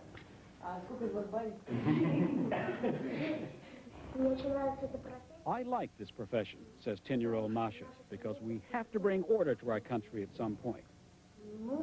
If there's a shootout, says Kolia, I'll just use a machine gun. Between classes, they act just like other children. But they are being prepared for a life on the front lines of Russia's war against organized crime. A few months from now, they will begin training with police guns. Mike Lee, ABC News, Moscow. That's our report on World News Tonight. We'll be back at 9.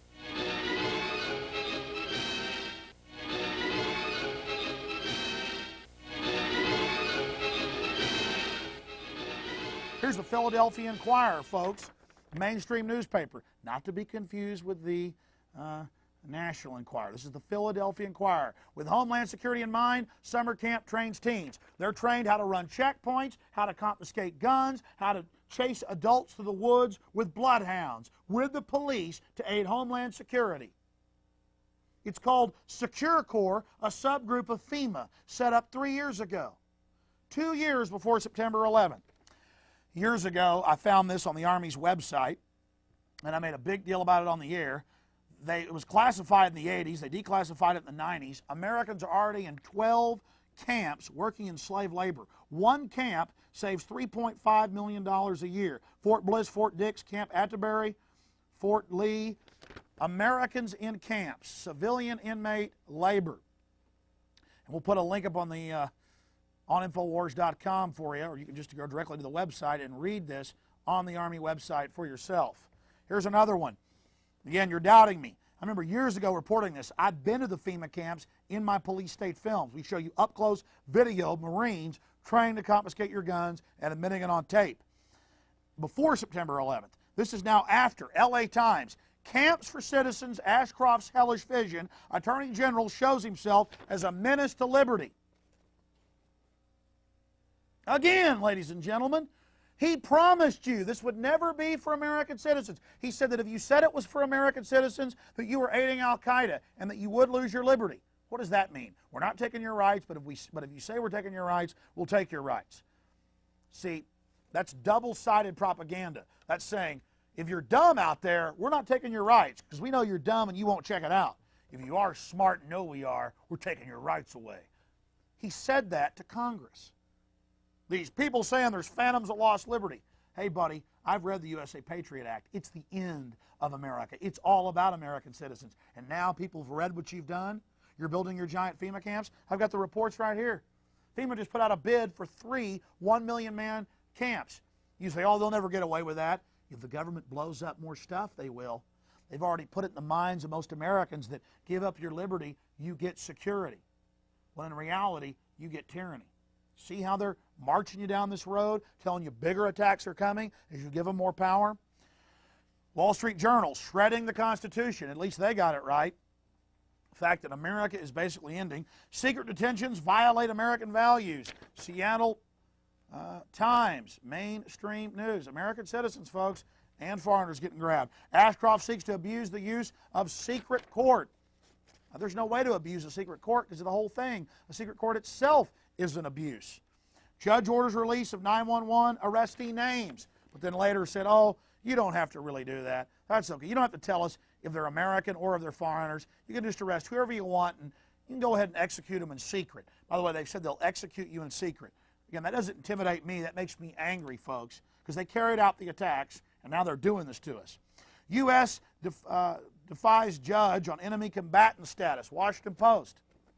Again, they're saying the Army can designate any American citizen as an enemy combatant and then never charge him with anything. The end of habeas corpus. Here's another one. Bush official. One more terror attack on U.S. Goodbye civil rights. Top Bush official, while speaking to a Detroit crowd, said one more attack and that's going to be the end of our civil rights. And who did Bush appoint? It was somebody appointed to the U.S. Civil Rights Commission. Peter Crisau. Look at this, folks. Mainstream news. Unbelievable.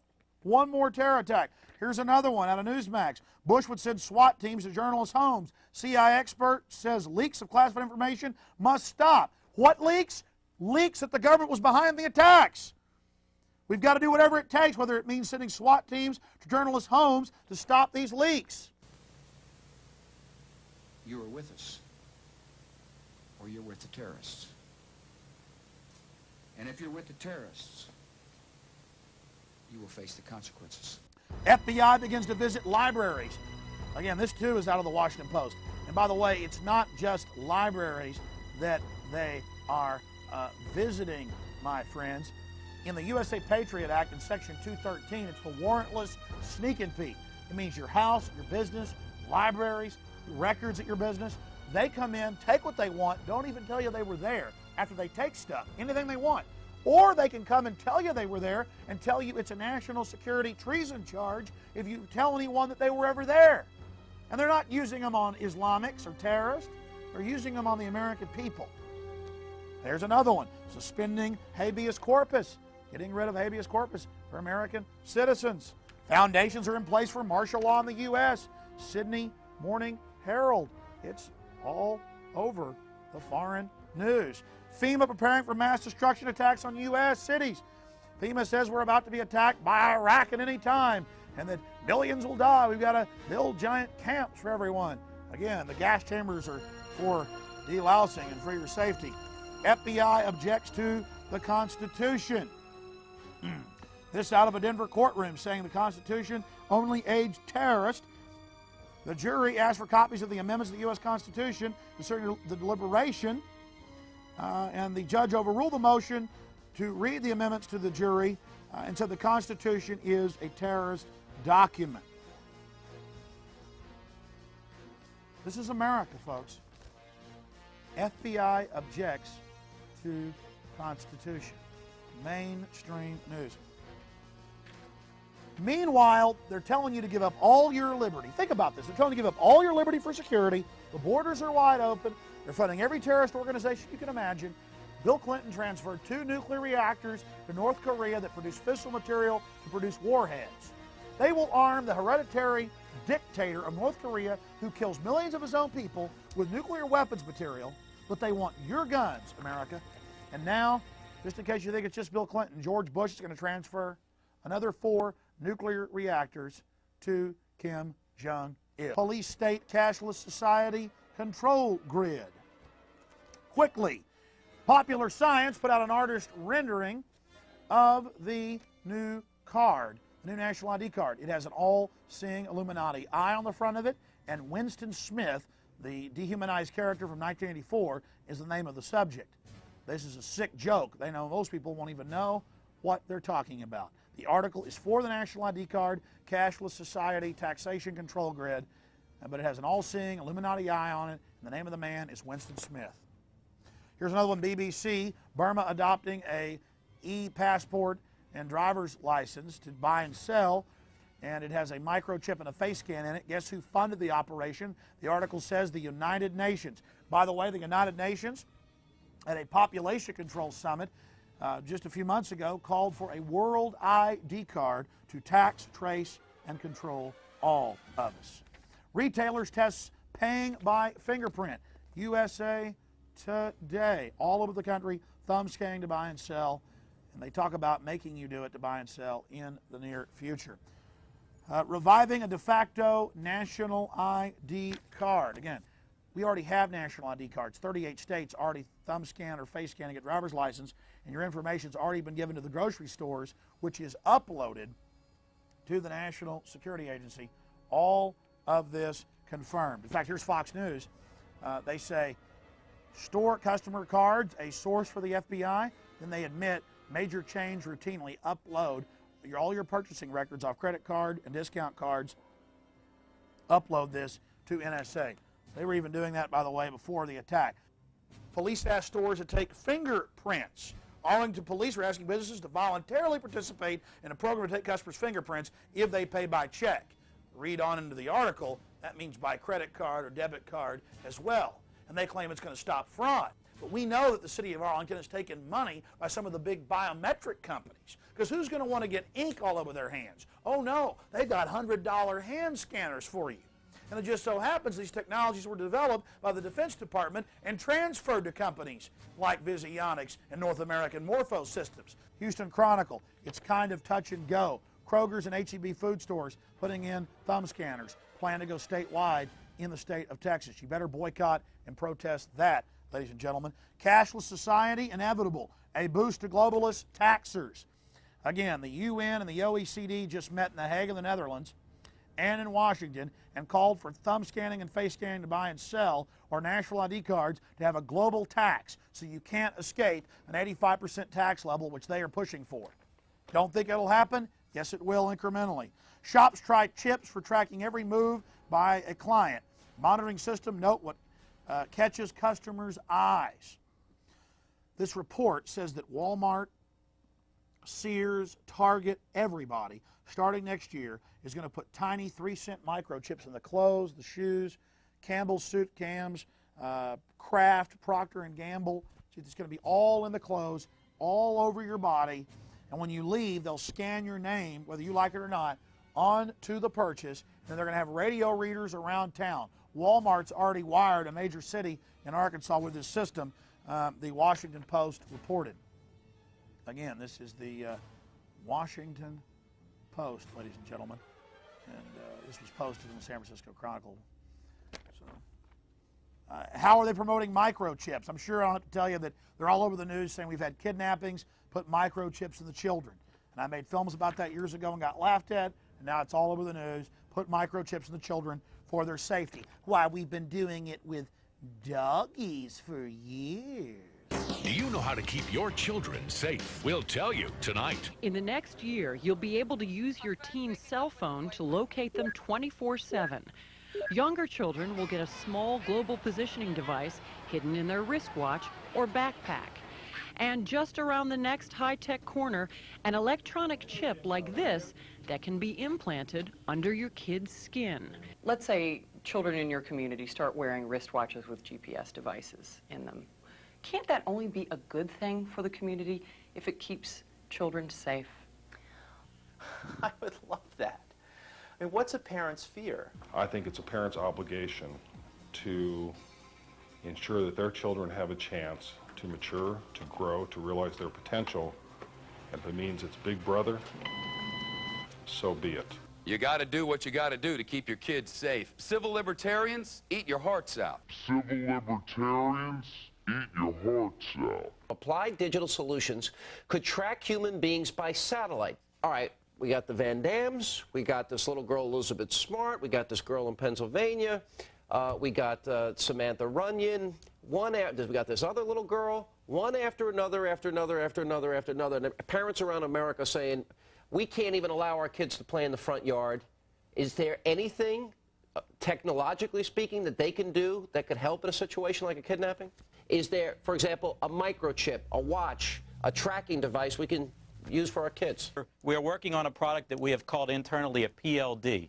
PLD stands for Personal Locating Device, which is an implantable GPS for which our company owns a patent and can be implanted surgically in the clavicle area of a child or someone that you are interested in tracking. It is the first implantable microchip for humans that has multiple security, financial, and healthcare applications. One thing I would just suggest, I'm just an outside, soon-to-be investor. I love this idea, by the way, Scott. I think this is great. Thank you, Sean. Put it in earrings, put it in a cross, make it smaller, maybe not implantable, and I think let parents choose. It's not the government, so I like it. But we're currently working on those applications.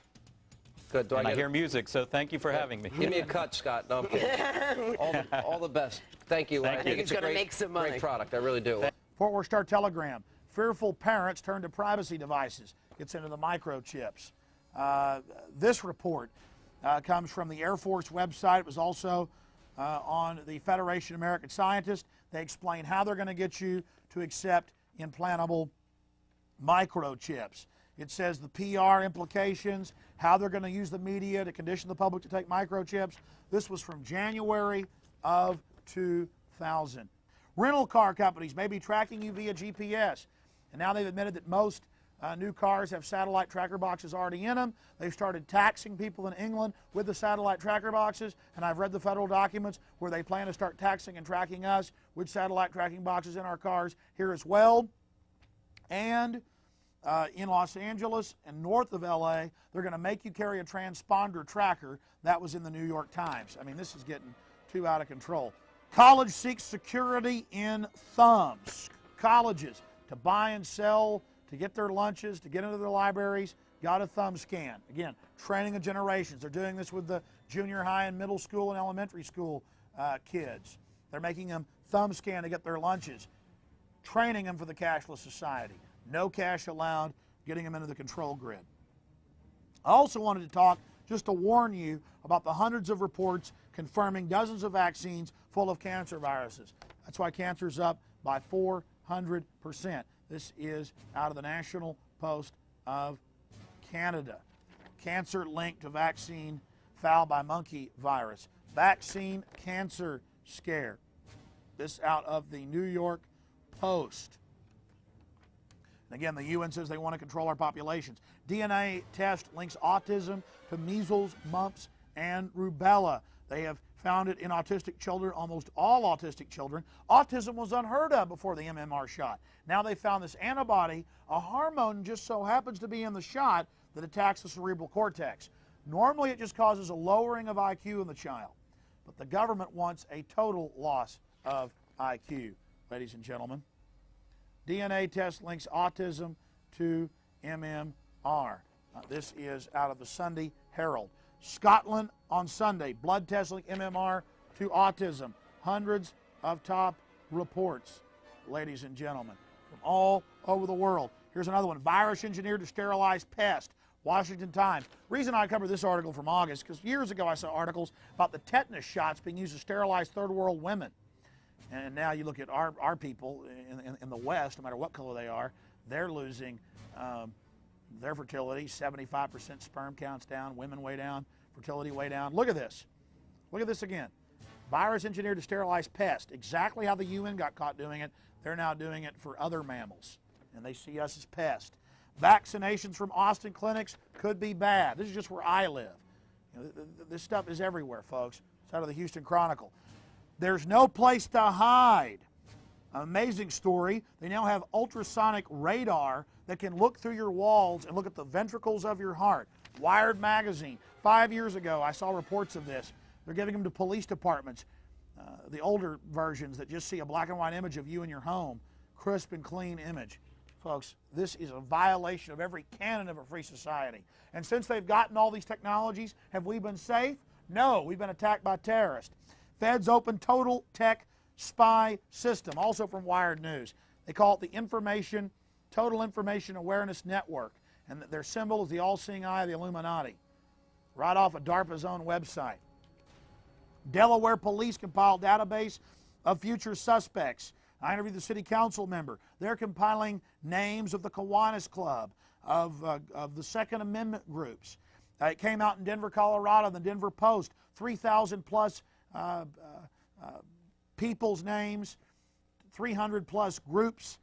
They had photos, they had files on Kiwanis, NRA, liberal preachers, conservative preachers, on everybody. They won't control our borders, but they got files on the American people because we're the cattle, we're the producers. I'm not trying to scare you here, folks. It's gone so far, we got to tell the truth. Delaware police database on future subjects, people who've never committed crimes. Associated Press, pre-crime. U.S. report foretells a brave new world. I talked to these folks. U.S. National Science Foundation says we will all be implanted with microchips in our brains in the next 20 years. Same thing the Air Force and Federation of American Scientists said. This from the Sydney Morning Herald. Says we will all have chips put in our heads. This is the U.S. government's plan. They've done everything they said they'd do. Now, they blow up cities with nukes, which they've said is going to happen. They claim it's some shadowy, Goldstein enemy right out of 1984. Bill Joy, co-owner of Sun Microsystems, author of the Java language, worth about $8 billion. Wired magazine says the elite plans to kill us, 80% of us, so they have access to life extension technologies. Why the future doesn't need us. Why humans are an endangered species. Again, Bill Joy, multi-billionaire, having a pang of conscience, telling you they plan to kill you. Ted Turner, Prince Philip, they've all said it. I put that in my other films. 8th Circuit Court of Appeals rules that they can have unlimited forced drugging of people that haven't even been charged for unlimited period of times to prepare you to be charged. And they've been grabbing in test cases middle-class doctors and others and forced drugging them. This put out by the American Association of Physicians and Surgeons. City to tax rainwater. From North Carolina to Washington State, cities are now saying they're going to tax you for the use of rainwater with meters. I'm not kidding. Mainstream news. Just talk about total tyranny. Talk about Big Brother, folks. This is it. Did you ever think you'd see them on the nightly news saying you need to take implantable microchips in your brain? Well, they're now doing it. Will military enforce domestic law? Bush, Ridge look at suspending 1878 Posse Comitatus Act. And they've been all over the news saying that. Again, we have 700,000 police. Why do we need military? Because they are a force that takes on the general public. They are not a force that goes out and fights terrorists. Administration mulls whether to give military more power within U.S. borders. Associated Press. Now again, I made films about this in 97, 98, 99, 2000.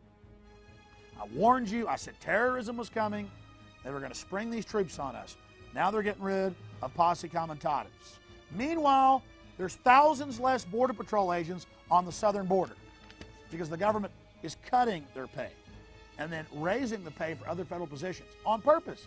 Our borders are a sieve. Immigration bill offers felons a second chance. And not just aggravated felons convicted of murder, rape, robbery, pornography, child pornography, arson. They want them to come here as illegal aliens and to become members of the military. I mean, yes, you're not living in the Twilight Zone. This stuff is really happening. Because it says legal aliens, but you read into the bill, it's illegal aliens too.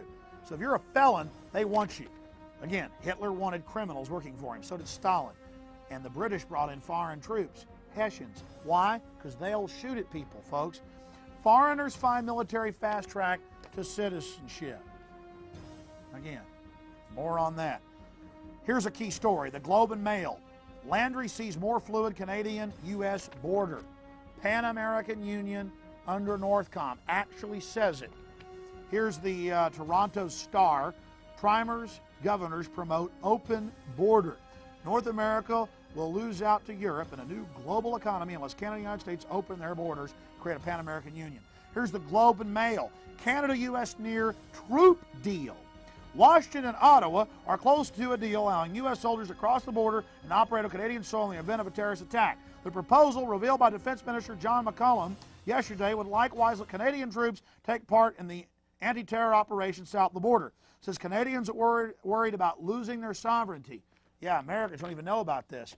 The Army War College report calls for Mexican and Canadian troops to, quote, patrol America and deal with American terrorists. And now they've got children's video games that the Pentagon puts out where you kill American militia members. San Diego, folks. Associated Press. Army seeks recruits through soldier video games. Who do you fight in the game? You fight the American militia. Terrorist. American militia. You see that? The guys with, a feed hat on, just a country boy. Sitting there defending America, so he's evil. And guess who the good guys are? SAS, United Kingdom, GSG9, Germany, GIGN, France. Here on the front, who are the best guys in the game? Spetsnaz, Russian. Look at this. Spetsnaz, Russian. They're the good guys. New law lets Army get info on high school kids. Your psychological tests, your scores, everything, without your parents knowing. Again, all this through Homeland Security. Come on, folks. U.S. sends suspects to face torture. What are they training your children to be? They take the patsies, the fall guys, for torture. Our troops are training on torturing people. They admit they're torturing them. Soaring achievement in spying, microfly to infiltrate terrorists. Weapons sends messages loud and clear. New sound weapons being given to police. Marine training continues. British force field protects armored personnel carriers, tanks, zaps, grenades. Again, there's all these different reports. This is America. MSNBC, the answer to protect America? What's their answer? Domestic CIA.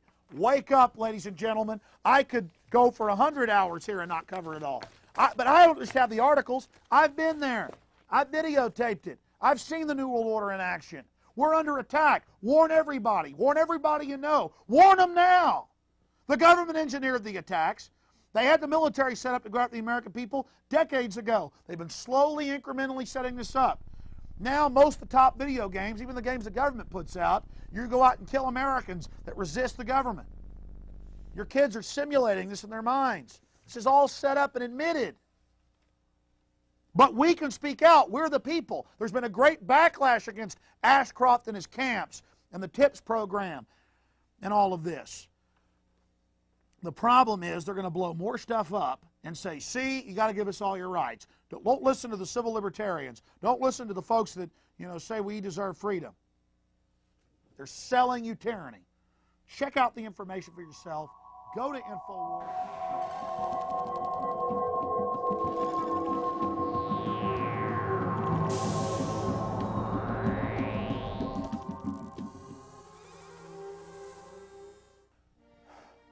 Thanks for watching this presentation. It's frustrating for me to have to go this fast and to know that I've only covered a small percentage of the information. If you'd like to learn more, be sure and visit my website daily. It's Infowars.com. And it's better than any newspaper out there I've found. We update the site with mainstream, alternative news, government documents, you name it, from around the globe. But bottom line, folks, America and the world is under attack by the globalists. They're using terrorism and the fear of terrorism to destroy our sovereignty, to bring in foreign troops, to militarize our police, and to turn our military against us.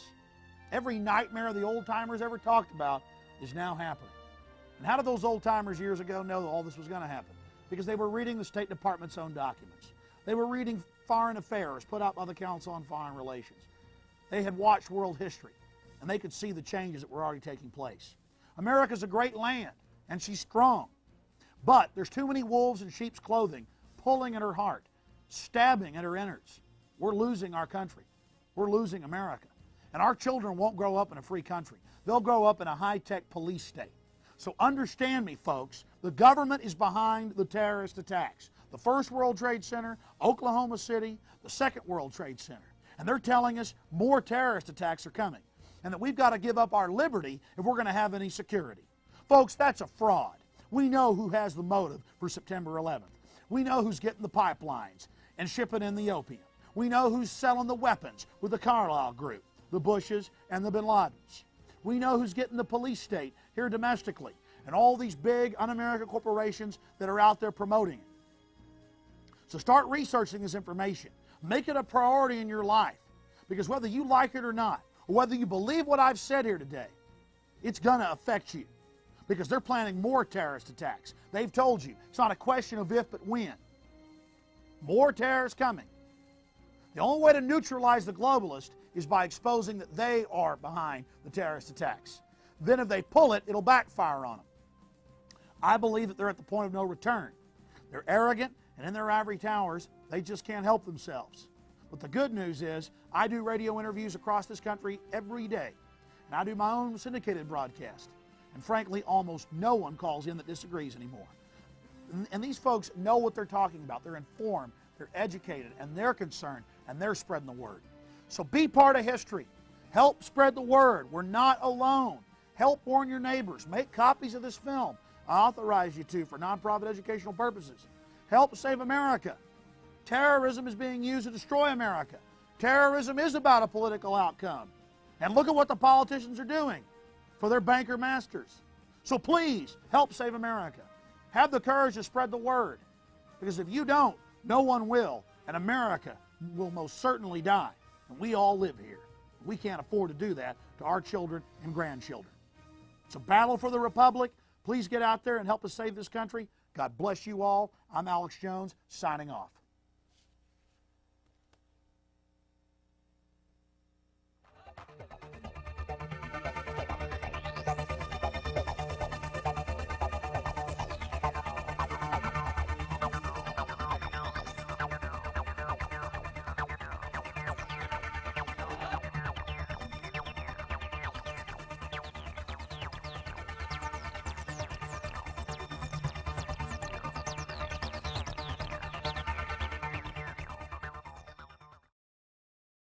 Visit Infowars.com and PrisonPlanet.com.